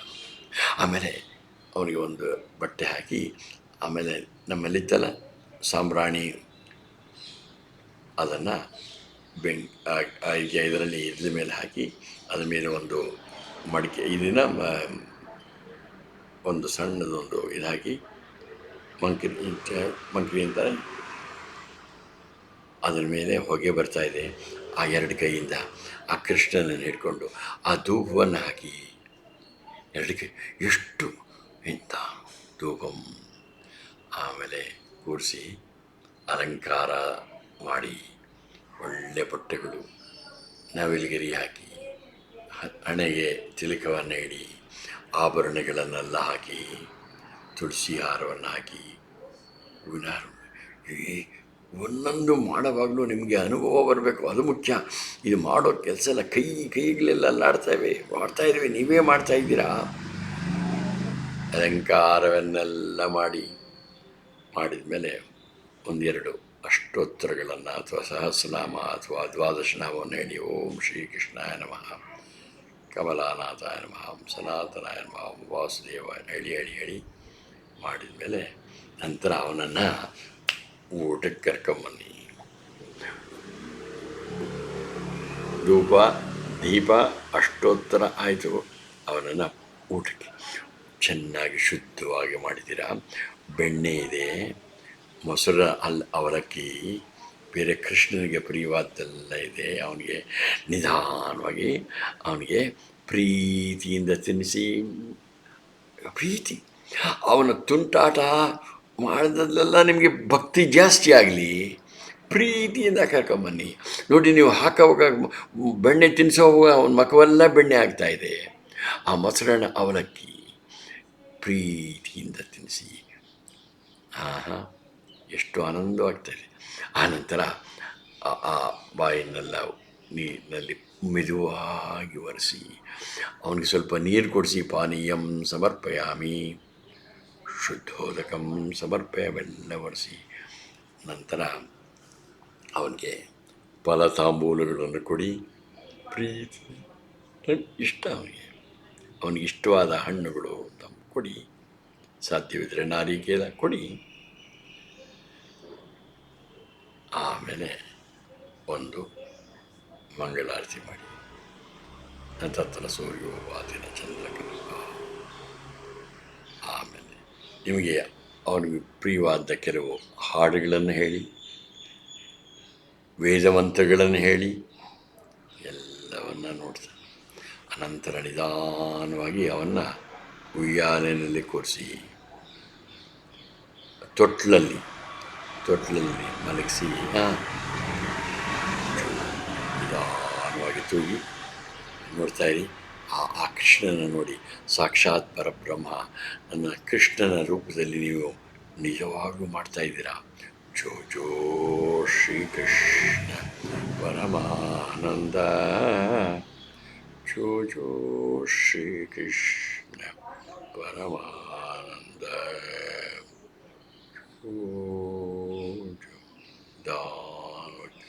ನಿಧಾನವಾಗಿ ಶಯನ ಆಗ್ತಾಯಿದೆ. ಶಯನೋತ್ಸವ ನಿಧಾನವಾಗಿ ನಿಂತು ನೀವು ಅವನ ಪಾದಗಳಿಗೆ ಶಿರಸಾಷ್ಟಾಂಗ ನಮಸ್ಕಾರ ಮಾಡಿ ನಿಧಾನವಾಗಿ ಜನ್ಮ ಸಾರ್ಥಕವಾಯಿತು. ಇದಂತಾರೆ ಪೂಜೆ. ನಿಧಾನವಾಗಿ ಕಣ್ ತೆಗಿರಿ. ಗುಡ್. ಈಗೇನಂತಾರೆ, ಇದಕ್ಕೆ ಪರಬ್ರಹ್ಮ ರೂಪ ಇಲ್ಲದೇ ಇರೋಂಥ ಪರಬ್ರಹ್ಮನಿಗೆ ರೂಪವನ್ನು ಕೊಟ್ಟು ಪೂಜೆಯನ್ನು ಮಾಡಿದಿರಿ. ಈಗ ಇನ್ನೊಂದು ನಿಜ ಇದೆ. 5ನೇ ಮಂತ್ರವನ್ನು ನೋಡುವ. ಜಗತ ಈಷಧೀಯುಕ್ತ ಸೇವನಂ ಅಷ್ಟಮೂರ್ತಿ ಬೃಹತ್ ದೇವಪೂಜನಂ. ನೋಡಿ, ಈ ಒಂದು ಆ ವಿಗ್ರಹ ಪ್ರತಿಮೆ ಪ್ರತೀಕದಲ್ಲಿ ಪರಮಾತ್ಮನನ್ನು ಮಾಡಿಕೊಡಿ. ಇನ್ನೊಂದು ಏನಿದೆ, ಇನ್ನೊಂದು ಇದು 4, 5, 2 ಹೇಳಿದೆ ಪೂಜೆ ಬಗ್ಗೆ ಅಂತ. ಅದನ್ನು ನಾವು ಮಾಡಬೇಕು. ಈಗೇನು ಹೇಳ್ತಾರೆ, ಈ ಏನು ನಮ್ಮ ಜಗತ್ತಿದೆ, ಜಗತ್ತು ಎಲ್ಲ ಖನಿಜ ಪ್ರಪಂಚ, ಸಸ್ಯ ಪ್ರಪಂಚ, ಪ್ರಾಣಿ ಪ್ರಪಂಚ, ಮನುಷ್ಯ ಪ್ರಪಂಚ ಎಲ್ಲ ಕಂಪ್ಲೀಟ್, ನಮ್ಮ ಭೂಮಿ, ನಮ್ಮ ಸೌರಮಂಡಲ, ಇದೆಲ್ಲವೂ ಜಗತ್ತು. ಇಲ್ಲೇನು ಮಾಡ್ತಾಯಿದ್ದೀವಿ, ಅದನ್ನೇನೇ ಆ ಜಗತ್ತನ್ನು ಸೇವೆ ಮಾಡೋದು ಭಗವಂತ ಬೇರೆ ಅಲ್ಲ, ಜಗತ್ತು ಬೇರೆ ಅಲ್ಲ. ಮನೋಭಾವ ಹೆಂಗಿರ್ಬೇಕಂತಂದರೆ, ಪೂಜೆ ಮಾಡೋದು ಒಂದು ವಿಗ್ರಹ ಪ್ರತಿಮೆ ಪ್ರತೀಕ ಮಾಡಿದಿರಿ. ಈಗ ಏನು ಹೇಳ್ತಾರೆ, ನಮ್ಮ ದೇಶಕ್ಕೆ ಭಾರತ್ ಮಾತಾ ಅಂತೀವಿ, ಸಾಕ್ಷಾತ್ ದೇವರು. ಅಥವಾ ಕನ್ನಡದಲ್ಲಿ ಕನ್ನಡ ಭುವನೇಶ್ವರಿ ಅಂತೀವಿ, ಅದು ದೇವರು. ನಮ್ಮ ರಾಜ್ಯ, ನಮ್ಮ ರಾಷ್ಟ್ರ, ಈ ಜಗತ್ತು. ಅದನ್ನು ಸೇವೆ ಮಾಡೋದೇ ಇನ್ನೊಂದು ಭಗವಂತನ ಸೇವೆ. ಅದಕ್ಕೆ ನಮ್ಮ ಪೂಜ್ಯ ಗುರುದೇವರು ನಮ್ಮ ಪ್ರತಿಜ್ಞೆಯನ್ನು ಹೇಳ್ತಾರೆ, ದೇಶ ಸೇವೆಯೇ ಈಶ ಸೇವೆ, ಜನಸೇವೆಯೇ ಜನಾರ್ದನ ಸೇವೆ. ನೋಡಿರಿ, ಇದು ಜನಾರ್ದನ ಸೇವೆ ಅಂದ್ರೇನು? ಜನಗಳ ಸೇವೆ ಮಾಡೋದು. ದೇಶ ಸೇವೆಯೇ ಈಶ ಸೇವೆ ಅಂತ ಹೇಳ್ತಾರೆ. ಆದ್ದರಿಂದ ಇದು ನೆಕ್ಸ್ಟ್ ಮಟ್ಟ, ಇದು ಪೂಜೆ ಮಾಡೋದು ಮಟ್ಟ ಏನೋ, ದೇಶವನ್ನೇ ಈಶಾನ್ಕಳಿ, ಜಗತ ಈಶದಿ ಯುಕ್ತ ಸೇವನಂ. ಜಗತ್ತೇ ಅವನು, ಜಗತ್ತಿನ ಸೇವೆ, ದೇಶದ ಸೇವೆ, ಪ್ರಪಂಚದ ಸೇವೆ ಅದೇ ಅವನ ಸೇವೆ, ಜನಗಳ ಸೇವೆ ಅವನ ಸೇವೆ ಅಂತ ಮಾಡಿ ಅಷ್ಟಮೂರ್ತಿ ಬೃಹತ್ ದೇವ ಪೂಜನಂ ಅಂತ. ಇನ್ನು ಅಷ್ಟಮೂರ್ತಿಗಳು ಅಂತಂತಂದರೆ ಅಷ್ಟಮೂರ್ತಿ ಪಂಚಮಹಾಭೂತಗಳು, ಸೂರ್ಯ ಚಂದ್ರ ಮತ್ತು ಯಜಮಾನ ಅಂತಾರೆ, 8 ಮೂರ್ತಿಗಳು. ಇದರಲ್ಲಿ ಒಂದು ಮಟ್ಟಕ್ಕೆ ಹೋಗ್ತಾ ಇದ್ದೀವಿ ನೋಡಿ. ಮೊದಲು ಏಕರೂಪ ಪೂಜೆ, ಕೃಷ್ಣ ಪರಬ್ರಹ್ಮ, ಶ್ರೀರಾಮ ಶುದ್ಧ ಬ್ರಹ್ಮ ಪರ, ಅದರಲ್ಲಿ ಮಾಡಿದ್ವು. ಈಗ ನಾವು ಮಾಡ್ತಾ ಇರೋದೇನು, ಆ ಮೂರ್ತಿ ಪೂಜೆ ಮಾಡುವಾಗ ಏಕರೂಪದಲ್ಲಿ ಆ ಪರಬ್ರಹ್ಮನನ್ನು ನೋಡಿದ್ವು. ಈಗ ವಿಶ್ವರೂಪ ನೋಡಿ, ಭಗವದ್ಗೀತೆ 10ನೇ ಅಧ್ಯಾಯದಲ್ಲಿ ವಿಭೂತಿ ಕೃಷ್ಣ ಹೇಳ್ತಾನೆ, ನಾನು ಎಲ್ಲವೂ ನಾನೇ ಅಂತ. ವಿಭೂತಿ ಯೋಗ ನೋಡಿದ್ರಿ. ಆಮೇಲೆ ಕೃಷ್ಣ ಅರ್ಜುನ ಕೇಳ್ತಾನೆ, ನೀನೇನೋ ಹೇಳಿದೆ ಕೃಷ್ಣ, ನನಗೆ ಅದನ್ನು ತೋರಿಸು, I want to see the audio visual demonstration ತೋರಿಸು ಅಂತ. ಆವಾಗ ವಿಶ್ವರೂಪ ದರ್ಶನ, ಎಲ್ಲವೂ ಅವನೇ. ಅಲ್ಲಿ ನೋಡಿ, ಯೋಚನೆ ಮಾಡಿ, ಆ ಪರಬ್ರಹ್ಮ ಎಲ್ಲ ವಿಶ್ವರೂಪವೂ ಅವನೇ, ಅದನ್ನು ಪೂಜೆ ಮಾಡಿ ಅಂತಾರೆ. ನೆಕ್ಸ್ಟ್ ವಿಶ್ವರೂಪ ಒಂದಿಳ್ಕೊಳ್ಳಿ. ಈಗ ಪ್ರಪಂಚ ಶುರುವಾಗಿದ್ದು ಬ್ರಹ್ಮ ಇತ್ತು, ಇದೆ, ಇರುತ್ತೆ. ಆದರೆ ಮಾಯಾಸಹಿತ ಬ್ರಹ್ಮ, ಅದನ್ನೇ ಕಾರಣ ಪ್ರಪಂಚ ಅಂತಾರೆ. ಅದರಿಂದ ಸೂಕ್ಷ್ಮ ತನ್ಮಾತ್ರಗಳಾಗಿ ಅವುಗಳೆಲ್ಲ ಪಂಚೀಕರಣ ಆಗಿ ಸ್ಥೂಲ ಆಯಿತು. ಆಕಾಶ, ವಾಯು, ಅಗ್ನಿ, ಆಪ, ಪೃಥ್ವಿ. ಆ ಸೂಕ್ಷ್ಮ ಸೂಕ್ಷ್ಮ ಪ್ರಪಂಚ, ಹಿರಣ್ಯ ಗರ್ಭದಿಂದ ನಮ್ಮ ಸೂಕ್ಷ್ಮ ಶರೀರಗಳು, ಸ್ಥೂಲ ಜಗತ್ತು, ವಿರಾಟ್ ಇಂದ ವಿಶ್ವ, ಎಲ್ಲವೂ ಅವನೇ. ನೋಡಿದರೆ ಆಸ್ ಪರಬ್ರಹ್ಮವೇ ನೋಡಿ, god created the world. God ಯಾವುದರಿಂದ? ಅವನೇ. God became the world. But ಸರಿಯಾಗಿ ನೋಡಿದ್ರೆ god alone is appears as the world. ಆದ್ದರಿಂದ ಇದು ಏನೇನು ಈ ಕಾಣಿಸ್ತಾ ಇವೆ ಪಂಚಭೂತಗಳು, ಸೂರ್ಯ ಚಂದ್ರ ಇತ್ಯಾದಿಗಳು ಎಲ್ಲವೂ ಅವನೇ. ಆ ರೀತಿ ನೀವು ಏನು ಮಾಡಬೇಕು, ನಾವು ಇದಕ್ಕಂತಾರೆ ಷೋಡಶೋಪಚಾರ ಪೂರ್ತಿ ಏಕಪಂಚ ಮಾಡೋದು. ಈಗ ಪಂಚಭೂತಗಳಿಗೆ ಉಪಾಸನೆ ಮಾಡಿ. ಪಂಚಭೂತಗಳಿಗೆ ನಾವು ಮಾಡಿದ್ದೀವಿ. ಆ ಭೂಮಿ, ಸಮಷ್ಟಿ ಭೂಮಿ, ನಿಮ್ಮಲ್ಲಿರುವಂಥ ವ್ಯಷ್ಟಿ ಭೂಮಿ ಎರಡೂ ಒಂದೇ. ನೋಡಿ ನೋಡಿ ನೋಡಿ, ಆ ಪ್ರತಿದಿನ ಬೆಳಗ್ಗೆ ಇದನ್ನು ಮಾಡಿ. ಇದಕ್ಕೇನು ಖರ್ಚಾಗಲ್ಲ. ಭೂಮಾತೆಗೆ ನಮಸ್ಕಾರ ಮಾಡಿ ಪ್ರತಿದಿನ ಮಾಡಿ ಆ ಭೂಮಾತೆಗೆ ಉಪಾಸನೆ ಮಾಡಿ ನೋಡ್ಕೊಳ್ಳಿ. ಹಾಗೆ ನೀರು, ಆಪಹ, ನಿಮ್ಮೊಳಗಿನ ನೀರು, ಹೊರಗಡೆ ನೀರು ಬೇರೆ ಬೇರೆ ಅಲ್ಲ, ಅದಕ್ಕೆ ಉಪಾಸನೆ ಮಾಡಿ. ಅದಕ್ಕೆ ಕಾರಣವಾದಂಥ ಬೆಂಕಿ, ಅಗ್ನಿ, ಒಳಗೆ ಹೊರಗೆ ನೋಡಿ, ಗಾಳಿ ನೋಡಿ. ಅದಿಲ್ಲದೆ ಹೋದ್ರೆ ನಾವು ಇಲ್ಲವೇ? ಹೊರಗಿನ ಗಾಳಿ, ಒಳಗಿನ ಗಾಳಿ, ಅದೇ ನಾವು ಜೀವಾಳ. ಅದಕ್ಕೆ ಉಪಾಸನೆ, ಅದೇ ಪರಬ್ರಹ್ಮ. ಆಮೇಲೆ ಇದೆಲ್ಲಕ್ಕೂ ಒಳಗೆ ಹೊರಗೆಲ್ಲ ಮಾಡಿರೋದು ಯಾವುದು? ಆಕಾಶ. ಆಕಾಶ ನನ್ನ ಒಳಗೂ ಇದೆ, ಹೊರಗೂ ಇದೆ. ಆಕಾಶ ಬೇರೆ ಎಲ್ಲ, ಒಳಗೆ ಹೊರಗೆ. ಬರೀ ನನ್ನಲ್ಲಿ ಮಾತ್ರ ಅಲ್ಲ, ಕಂಪ್ಲೀಟು ಸಂಪೂರ್ಣ ಈ ಭೂಮಿ, ನಮ್ಮ ಸೌರಮಂಡಲ ಅಲ್ಲ, ಕೋಟ್ಯಾಂತರ ಸೌರಮಂಡಲಗಳಿರೋದು ಒಂದೇ ಆಕಾಶ. ಆಕಾಶನೇ ಇದೆಲ್ಲ ಆಗಿರೋದು. ಆಕಾಶವೇ ವಾಯು, ಅಗ್ನಿ, ಆಪ, ಪೃಥ್ವಿ. ಆಕಾಶವೇ ಅದೆಲ್ಲಕ್ಕೂ ಕಾರಣ.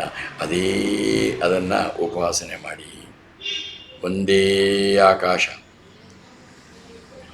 ಕೋಟ್ಯಾಂತರ ಸೌರಮಂಡಲಗಳ ದೂರದಲ್ಲಿರೋದು ಒಂದೇ ಆಕಾಶ. ಆಕಾಶವನ್ನು ನೋಡಿ, ಅದೇ ನಾವು ಅಂತ. ಅದಕ್ಕೆ ಕಾರಣವಾದ್ದು ಪರಬ್ರಹ್ಮ. ಜೊತೆಗೆ ನಾನು ಇನ್ನೊಂದು ಮತ್ತೆ ಪದೇ ಪದೇ ಹೇಳಿದ್ದೀನಿ, ಆ ಪ್ರತಿದಿನ ಸೂರ್ಯನಿಗೆ ಉಪಾಸನೆ ಮಾಡಿ. ಸೂರ್ಯನ ಕೈಗೆ ಒಂದು ಸ್ವಲ್ಪ ಹಾಕೊಂಡು ನೀರು ಬಿಡಿ ಅಂತಾರೆ. ಆ ನೀರು ಅವನೇ ಕೊಟ್ಟಿರೋದು, ಅಲ್ಲೇ ಸಮುದ್ರದಲ್ಲಿರೋ ನೀರನ್ನು ಎತ್ತಿ ನಮ್ಮ ಕೈಗೆ ಬಂದಿರೋದು ಅವನೇ. ಇದನ್ನು ಮಾಡಿ, ಸೂರ್ಯನಿಗೆ ಉಪಾಸನೆ ಮಾಡಿ. ಮಾಡೋವಾಗ ಏನು ಹೇಳ್ತೀರಿ? ತತ್ಸವಿತುರ್ ಅರ್ಘ್ಯ ಕೊಡುವಾಗ ತತ್ಸವಿತುರ್ವರೇಣ್ಯಂ ಭರ್ಗೋ ದೇವಸ್ಯ ಧೀಮಹಿ ಧಿಯೋ ಯೋ ನ ಪ್ರಚೋದಯಾತ್ ಸವಿತು ಅಂದರೆ ಸೂರ್ಯ.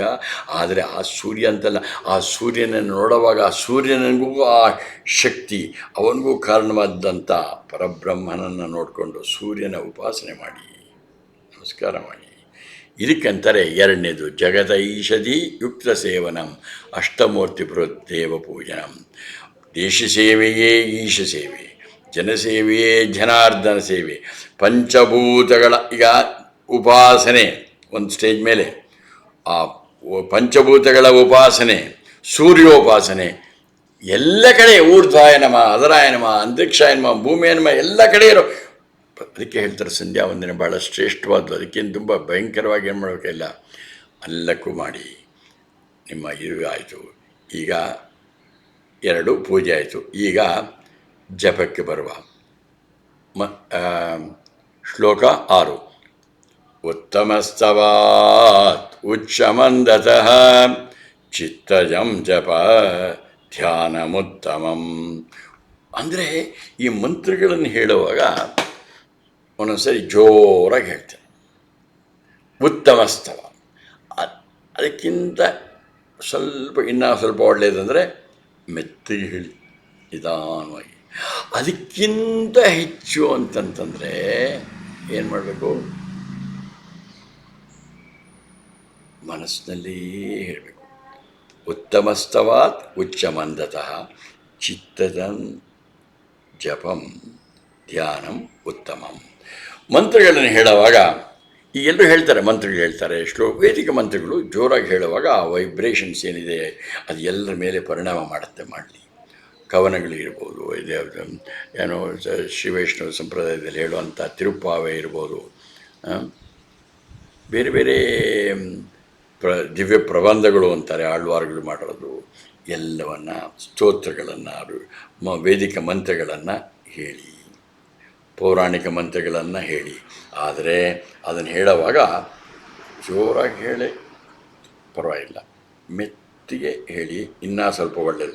ಅದಕ್ಕಿಂತ ಒಳಗೆ ಮನಸ್ಸಿನಲ್ಲೇ ಹೋಗಿ ಅದರ ಅರ್ಥವನ್ನು ಅನುಭವಿಸಿದರೆ ಅದು ಮಹಾನ್ ಶ್ರೇಷ್ಠ. ಈಗ ಇದರಲ್ಲಿ 2 ಥರ ಉಂಟು, ವೈದಿಕ ಮಂತ್ರ, ಪೌರಾಣಿಕ ಮಂತ್ರ. ಪೌರಾಣಿಕ ಮಂತ್ರ ಅಂತಂತಂದರೆ ಈಗ ಸದ್ಯಕ್ಕೆ ನಾವು ಈ ಕ್ಷೇತ್ರ ಆಂಜನೇಯನ ಕ್ಷೇತ್ರದಲ್ಲಿದ್ದೀವಿ. ಈ ಜಪಮಾಲೆಯನ್ನು ತಗೊಳ್ಳಿ. ಹಿಂದೆ ಹೇಳಿದ್ದೆ, ನಾನು ಮೊನ್ನೆ ಹೇಳಿದ್ದೆ ತನ್ನಿ ಅಂತ, ತಂದಿದ್ದೀರಾ. ಈ ನಾವೆಲ್ಲ ಇದ್ರ ಬಗ್ಗೆ ಎಲ್ಲ ತಿಳ್ಕೊಂಡಿದ್ದೀವಿ, ಯಾವ ರೀತಿ ಈ ಮಂತ್ರ, ಈ ಜಪವನ್ನು ಹೆಂಗೆ ಇಟ್ಕೋಬೇಕು ಅಂತ ಹೇಳಿ. ಈ ತೋರ್ಬೆರಳನ್ನು ಹೊರಗಡೆ ಇಡಿ, ಹಿಂಗೆ ಇಟ್ಕೊಳ್ಳಿ. ಈಗ ಒಂದು ಮಂತ್ರವನ್ನು ಹೇಳಿದಾಗ 1 ಬೀಟ್ಸು ಒಳಗೆ ಬರಲಿ, ಒಂದೊಂದೇ ಮಂತ್ರ. ಈಗ ನಿಧಾನವಾಗಿ, ಈಗ ನಿಧಾನವಾಗಿ ಕಣ್ಮುಚ್ಚಿ ನಾವು ಇದನ್ನು ಹೇಳುವ. ಓಂ ಶ್ರೀ ಆಂಜನೇಯಾಯ ನಮಃ. ಸ್ವಲ್ಪ ಜೋರಾಗಿ ಹೇಳುವ, ಆಮೇಲೆ ಕಮ್ಮಿ ಮಾಡಿ ಮನಸ್ಸಲ್ಲೇ ಹೇಳಿ. ಸ್ವಲ್ಪ ಹೊತ್ತು ಒಂದು 8-10 ಮಂತ್ರ ಮಾಡೋಣ. ನೀವು ಮನೆಯಲ್ಲಿ ನಿಧಾನವಾಗಿ ದೀರ್ಘವಾಗಿ ಮಾಡಿ. ಓಂ ಶ್ರೀ ಆಂಜನೇಯಾಯ ನಮಃ. ಓಂ ಶ್ರೀ ಆಂಜನೇಯಾಯ ನಮಃ. ಓಂ ಶ್ರೀ ಆಂಜನೇಯಾಯ ನಮಃ. ಸ್ವಲ್ಪ ಮೆತ್ತಿಗೆ ಮಾಡಿ. ಓಂ ಶ್ರೀ ಆಂಜನೇಯಾಯ ನಮಃ. ಇನ್ನೂ ಮೆತ್ತಿಗೆ ಮಾಡಿ. ಓಂ ಶ್ರೀ ಆಂಜನೇಯಾಯ ನಮಃ. ನಾನು ಸ್ವಲ್ಪ ಹೇಳ್ತಾ ಇದ್ದೀನಿ, ನೀವು ಇನ್ನೂ ಮೆತ್ತಿಗೆ ಹೇಳಿ. ಓಂ ಶ್ರೀ ಆಂಜನೇಯಾಯ. ಈ ಮನಸ್ಸಲ್ಲೇ ಹೇಳ್ತಾ ಇರಿ. ಒಳಗಡೆ ನಾಲಿಗೆ ಕೂಡ ಹೊರಡಬಾರ್ದು. ಹಾಗೆಯೇ ಆಂಜನೇಯನ ಮೂರ್ತಿಯನ್ನು ಮನಸ್ಸಲ್ಲೇ ಧ್ಯಾನ ಮಾಡ್ತಾ ಒಂದೊಂದು ಬೀಟ್ಸನ್ನು ಒಳಕ್ಕೆ ನಿಮ್ಮ ಮಧ್ಯದ ಬೆರಳಿಂದ ಹಾಕಿ. ಓಂ ಶ್ರೀ ಆಂಜನೇಯಾಯ ನಮಃ.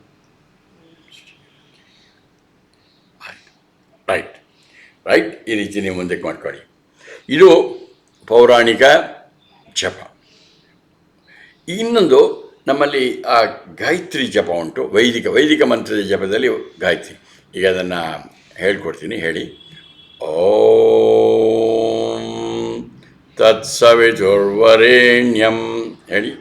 ಓಂ ತತ್ಸವಿತುರ್ವರೆಣ್ಯಂ ಭರ್ಗೋ ದೇವಸ್ಯ ಧೀಮಹಿ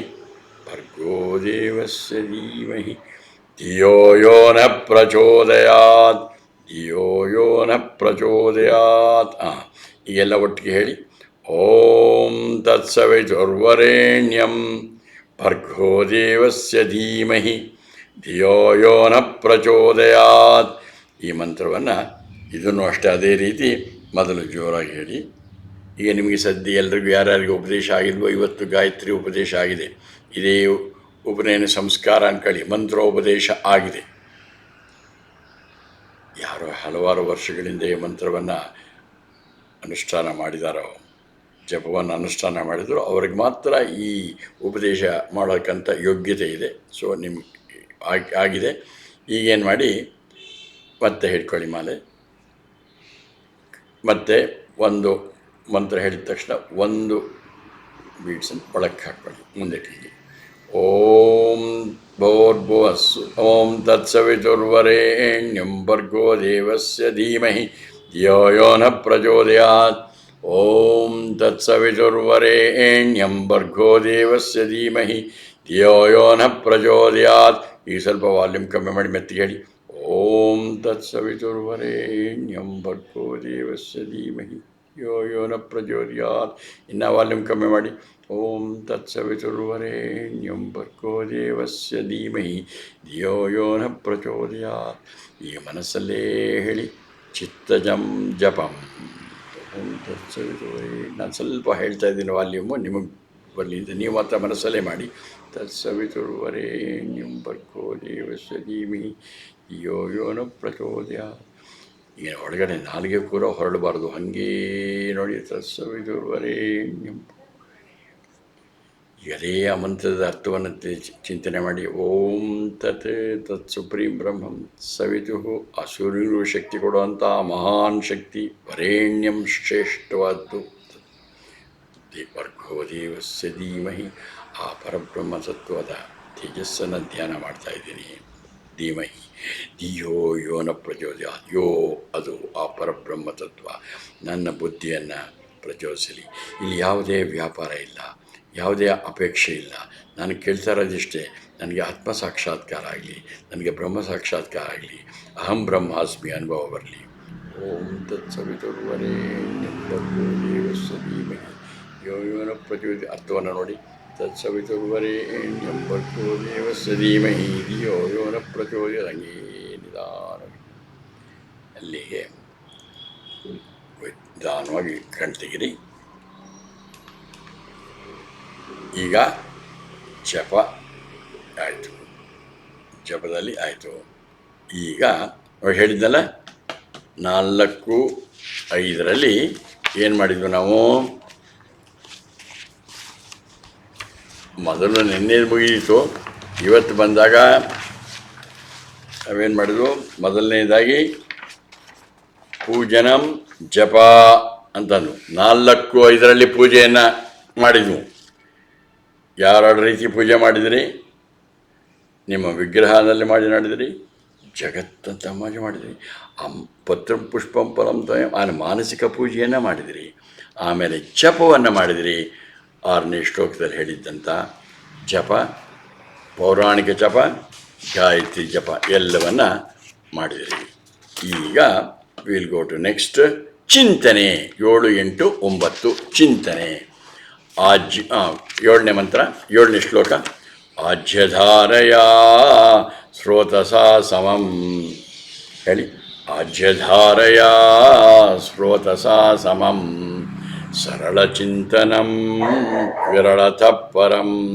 ಸರಳಚಿಂತನಂ ವಿರಳತಃ ಪರಂ. ಒಟ್ಟಿಗೆ ಆಜ್ಯಧಾರಯ ಸ್ರೋತಸಾ ಸಮಂ ಸರಳಚಿಂತನಂ ವಿರಳತಃ ಪರಂ.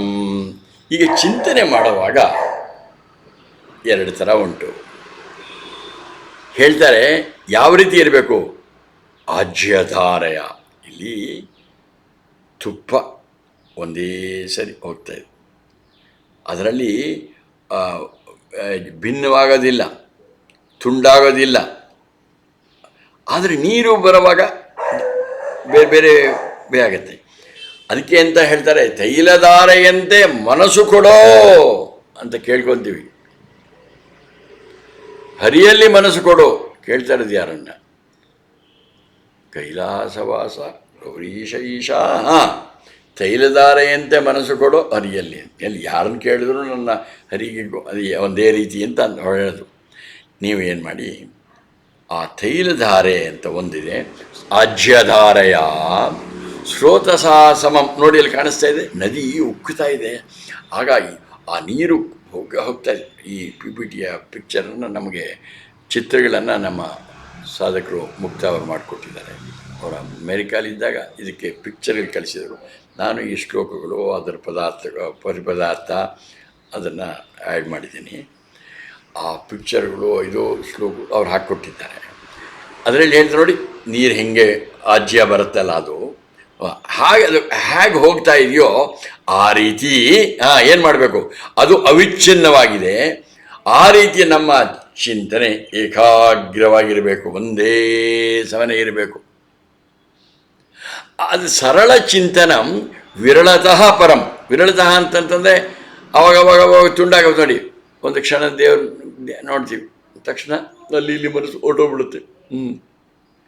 ಆ ರೀತಿ ಎಲ್ಲೋ ಒಂದು ಸರಿ ಅಂತಾರೆ, ಪೂಜ್ಯ ಗುರು ಹೇಳ್ತಾರೆ, ಒಳ್ಳೆ ನಮ್ಗೆ ಬರೋದು ಭಕ್ತಿ ಒಳ್ಳೆ ಕನ್ವರ್ಷನ್ಸ್ ಥರ ಅಂತ. ಡಿಗ್ರಿ ಬಡ್ತು, ಆಮೇಲೆ ಕೈಗೆ ಕಬ್ಬಣ ಕೊಟ್ಟು ನಿಂತೋಗ್ಬಿಡತ್ತಂತೆ. ಆ ರೀತಿ ನಮ್ಗೆ ಎಲ್ಲೋ ಒಂದು ಸ್ವಲ್ಪ ಹಿಂಗೆ ಚಿಂತನೆ ಮಾಡ್ತೀವಿ, ತಕ್ಷಣ ಒಂದು ಇದು ಬಂದು ಬ್ರೇಕ್ ಆಗ್ತಾ ಇರುತ್ತೆ. ಬಟ್ ಇವ್ರು ಹೇಳಿರೋದು ಚಿಂತನೆ ಮಾಡುವಾಗ ನೋಡಿ, ಇದು ಪೂಜೆ ಆಯಿತು, ಜಪ ಆಯಿತು, ಕ್ರಮಾತ್ ಉತ್ತಮಂ. ಪೂಜೆಗಿಂತ ಜಪ, ಜಪ ಆದಮೇಲೆ ಚಿಂತನೆ. ಆ ಚಿಂತನೆ ಮಾಡುವಾಗ ಎಲ್ಲೆಲ್ಲೋ ಒಂದು ಸರಿ ಭಿನ್ನವಾಗಿ ಮಾಡೋವಂಥ ಚಿಂತನೆಗಿಂತ ನೋಡಿ ಯಾವ ರೀತಿ ಆಜ್ಯಧಾರೆಯ ಸ್ರೋತಸಾ ಸಮಂ ಸರಳ ಚಿಂತನಂ. ಸರಳ ಅಂತಂದರೆ ಏನು ಅವಿಚ್ಛಿನ್ನವಾಗಿ ನಡೆಯೋದು, ಅಡೆತಡೆಗಳಿಲ್ದಂಗೆ, ಯಾವುದು ನಿಲ್ದಂಗೆ ಒಂದೇ ಚಿಂತನೆ. ವಿರಳತಃ ಪರಂ. ವಿರಳತಃ ಅಂದರೆ ಸ್ವಲ್ಪ ಹೊತ್ತು ಯೋಚನೆ ಮಾಡೋದು, ಆಮೇಲೆ ಅಲ್ಲಿ ಇಲ್ಲಿ ನೋಡೋದು. ಅದಕ್ಕಿಂತ ಆದ್ದರಿಂದ ನಾವೇನು ಮಾಡಬೇಕು, ಇದರಿಂದ ಏನು ಪಾಠ ಕಲಿತಿದ್ದೀವಿ, ಯಾವ ರೀತಿ ಅನುಷ್ಠಾನ ಮಾಡಬೇಕು. ಚಿಂತನೆ ಮಾಡುವಾಗ ನಮ್ಮ ಚಿಂತನೆ ಯಾವಾಗಲೂ ಅವಿಚ್ಛಿನ್ನವಾಗಿರಬೇಕು, ಸರಳ ಚಿಂತನಂ.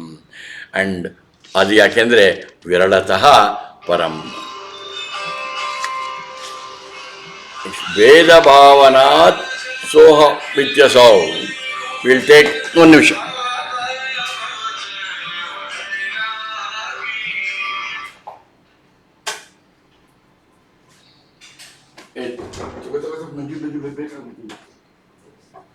ಬರ್ಬೇಕು ನೀನು. ಈಗ ಸ್ವಲ್ಪ ಇಂಟ್ರಪ್ಷನ್ಸ್ ಆಯಿತು. 8ನೇ ಮಂತ್ರ, 8ನೇ ಶ್ಲೋಕವನ್ನು ಒಟ್ಟಿಗೆ ಹೇಳುವ.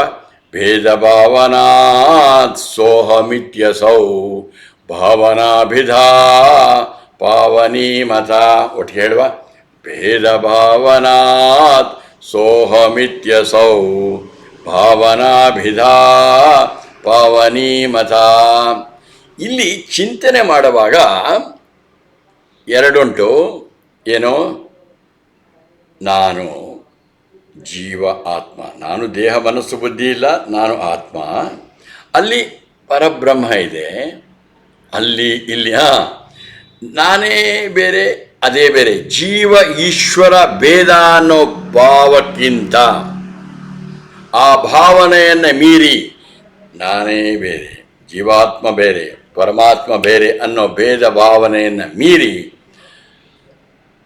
ಸೋಹಂ ಇದಿ ಅಸೌ ಅಂತ. ಅಸೌ ಅಂದರೆ ಚಿಂತನೆ. ಸೋಹಂ ಅಹಂ ಸಹ, ಸಹ ಅಹಂ. ಆ ಪರಮಾತ್ಮನೇ ನಾನು.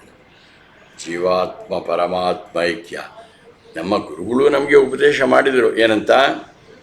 ತತ್ ತತ್ ತ್ವಂ ಅಸಿ ಅಂತ. ಅದು ನೀನೇ ಅಂತ. ನಾನು ಅದನ್ನು ಚಿಂತನೆ ಮಾಡ್ತಾ ಮಾಡ್ತಾ ಮಾಡ್ತಾ ನನ್ನ ಅನುಭವಕ್ಕೆ ಬರ್ತಾ ಇದೆ. ಏನು? ಯಾಕೆಂದರೆ ನನಗೆ ಗುರುಗಳಲ್ಲಿ ವಿಶ್ವಾಸ ಉಂಟು. ಅದಕ್ಕೆಂತಾರೆ ಶ್ರದ್ಧಾ ಅಂತ. ಗುರು ವೇದಾಂತ ವಾಕ್ಯಾದಿಷು ವಿಶ್ವಾಸ ಶ್ರದ್ಧಾ. ನನಗೆ ಒಂದು ಸ್ವಲ್ಪನೂ ಅನುಮಾನ ಇಲ್ಲ. ನನ್ನ ಆ ಗುರುಗಳು ಹೇಳಿದ ಮಾತು ವೇದವಾಕ್ಯ. ಅವರು ನನಗೆ ಹೇಳಿದ್ದಾರೆ ಏನಂತ? ತತ್ ತ್ವಂ ಅಸಿ. ಆದ್ದರಿಂದ ನನಗೆ ಭಾವನೆ ಬರ್ತಾ ಇದೆ ಏನಂತ? ಅಹಂ ಸಹ ಸೋಹಂ. ಬಾಗಿಲ ಸೋಹಂ ಅನ್ನೋ ಭಾವನೆ ಬರ್ತದೆ. ಈ ರೀತಿ ಅಭೇದವಾದ ಚಿಂತನೆ, ಬೇರೆ ಭಾವನಾ ಅಭಿಧಾ ಪಾವನೀಮತ. ಅಭಿಧಾ ಬೇರೆ ಆಗದೇ ಇರುವಂಥ ಚಿಂತನೆ ಏನಿದೆ ಅದು ಭೇದದ ಗಿಂತ ಶ್ರೇಷ್ಠವಾದ್ದು. ನಾನು ಬೇರೆ ಅವನು ಬೇರೆ ಅಲ್ಲ. ಇದರಲ್ಲಿ 3 ಮಟ್ಟಗಳುಂಟು. ಒಂದು ಇದರಲ್ಲಿ ಹೇಳೋದು, ಇಲ್ಲಿ ನಾವು ಆಂಜನೇಯನ ಕ್ಷೇತ್ರದಲ್ಲಿದ್ದೀವಿ. ಆಂಜನೇಯನ ಕ್ಷೇತ್ರದಲ್ಲಿರುವಾಗ ಆಂಜನೇಯನ ಒಳಗಡೆ ತೋರಿಸ್ತಾನೆ. ಏನು ಶ್ರೀರಾಮ ಅಲ್ಲೇ ಉಂಟು. ಅಲ್ಲವರು ಹೇಳ್ತಾ ಇದ್ದಾರೆ, ಆಂಜನೇಯ ಅವನ ಆರಾಧ್ಯ ದೇವ. ರಾಮನಿಗೆ ಹೇಳ್ತಾನೆ, ಶ್ರೀರಾಮ ನಾನು ದೇಹದ ಭಾವದಲ್ಲಿ ನಾನೇ ಬೇರೆ, ನೀನೇ ಬೇರೆ. ನೀನು ಒಡೆಯ, ನಾನು ದಾಸೋ. ಆದರೆ ಸ್ವಲ್ಪ ಮುಂದಕ್ಕೆ ಹೋದರೆ, ಶ್ರೀರಾಮ ನಾನು ನಿನ್ನ ಒಂದು ಅಂಶ, ನಿನ್ನ ಅಂಶನೇ ನಾನು. ಇನ್ನೊಂದು ಸ್ವಲ್ಪ ಆತ್ಮನ ಮಟ್ಟದಲ್ಲಿ ನೋಡಿದಾಗ, ಶ್ರೀರಾಮ ನೀನು ನಾನು ಒಂದೇ, ಜೀವಾತ್ಮ ಪರಮಾತ್ಮ ಒಂದೇ. ಅಹಂ ಸಹ ಅಹಂ ಬ್ರಹ್ಮಾಸ್ಮಿ ಅಂತ ಈ ದೃಷ್ಟಿಯಿಂದ ಚಿಂತನೆ ಮಾಡಿ ಅಂತಾರೆ. ನೋಡಿ, ಪೂಜೆ ಆಯಿತು, ಜಪ ಆಯಿತು, ಚಿಂತನೆಗೆ ಬಂದಿದ್ದೀವಿ. ಚಿಂತನೆಯಲ್ಲಿ 3 ಮಟ್ಟ. ಒಂದು ದ್ವೈತ ಭಾವನೆ, ಒಂದು ಅಲ್ಲಿಂದ ಮುಂದಕ್ಕೆ ವಿಶಿಷ್ಟ ಅದ್ವೈತ, ನಾನು ನಿನ್ನ ವಂಶ, ಕಡೆಗೆ ಉತ್ತಮವಾಗಿ ಬಂದು ಅದ್ವೈತ ಒಂದೇ. ಇದು ಹೇಗೆ ಅಂತಂದರೆ, ನೀರಿದೆ, ಸಮುದ್ರ ಇದೆ. ಅಲೆ ಹೇಳುತ್ತೆ ನಾನೇ ಬೇರೆ, ನೀನೇ ಬೇರೆ. ನಾನು ಅಲ್ಪಜ್ಞ, ನೀನು ಸರ್ವಜ್ಞ. ಅಲ್ಪಜ್ಞ ಸರ್ವಜ್ಞ. ಆದರೆ ಸ್ವಲ್ಪ ಬೋರ್ಡ್ ಮೇಲೆ ಹೇಳುತ್ತೆ, ನಾನೆಲ್ಲಿ ನೀನಲ್ಲಿ. ಸ್ವಲ್ಪ ಆಮೇಲೆ ಹೇಳುತ್ತೆ, ನೀನು ಅಲ್ಲಿ ನಾನು ಇಲ್ಲಿ. ಆಮೇಲೆ ಹೇಳುತ್ತೆ, ನಾನು ನಿನ್ನ ಅಂಶ. ಅಲೆ ಹೇಳೋದು ಸಮುದ್ರಕ್ಕೆ, ನಿನ್ನಿಂದ ಬಂದು ನಿನ್ನಲ್ಲೇ ಇದ್ದು ನಿನಗೆ ಹೋಗ್ತೀನಿ, ನನ್ನ ಅಂಶನೇ. ಆಮೇಲೆ ಸ್ವಲ್ಪ ಮುಂದಕ್ಕೆ ಹೋಗಿ ಹೇಳುತ್ತಂತೆ ಅಲೆ, ನಾನು ಸ್ವಲ್ಪ ಬೇರೆ ಮಟ್ಟದಲ್ಲಿ ಚಿಂತನೆ ಮಾಡ್ತಾಯಿದ್ದೀನಿ. ಆ ನೀರಿನ ದೃಷ್ಟಿಕೋನದಲ್ಲಿ ನೋಡುವಾಗ, ನಾನು ನೀರು, ನೀನು ನೀರು. ಈ ಭಾವನೆಯಿಂದ ನಮ್ಮ ಚಿಂತನೆ ಮಾಡಬೇಕು ಅಂತಾರೆ ಭಗವಾನ್ ರಮಣ ಮಹರ್ಷಿಗಳು. ಭೇದ ಭಾವನಾತ್ ಸೋಹಂ ಇತಿ ಅಸೌ. ನೀವೆಲ್ಲರೂ ಸ್ವಲ್ಪ ಜೋರಾಗಿ ಹೇಳಿ, ಸೋಹಂ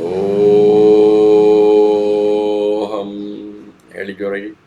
ಸೋಹಂ ಸ್ವಲ್ಪ ಮೆತ್ತಿಗೆ ಹೇಳಿ.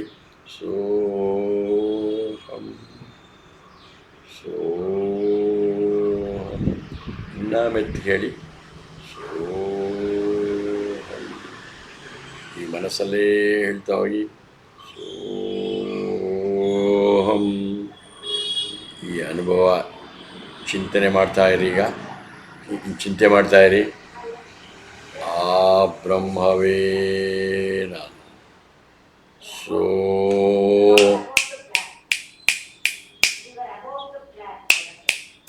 ಸೋಹಂ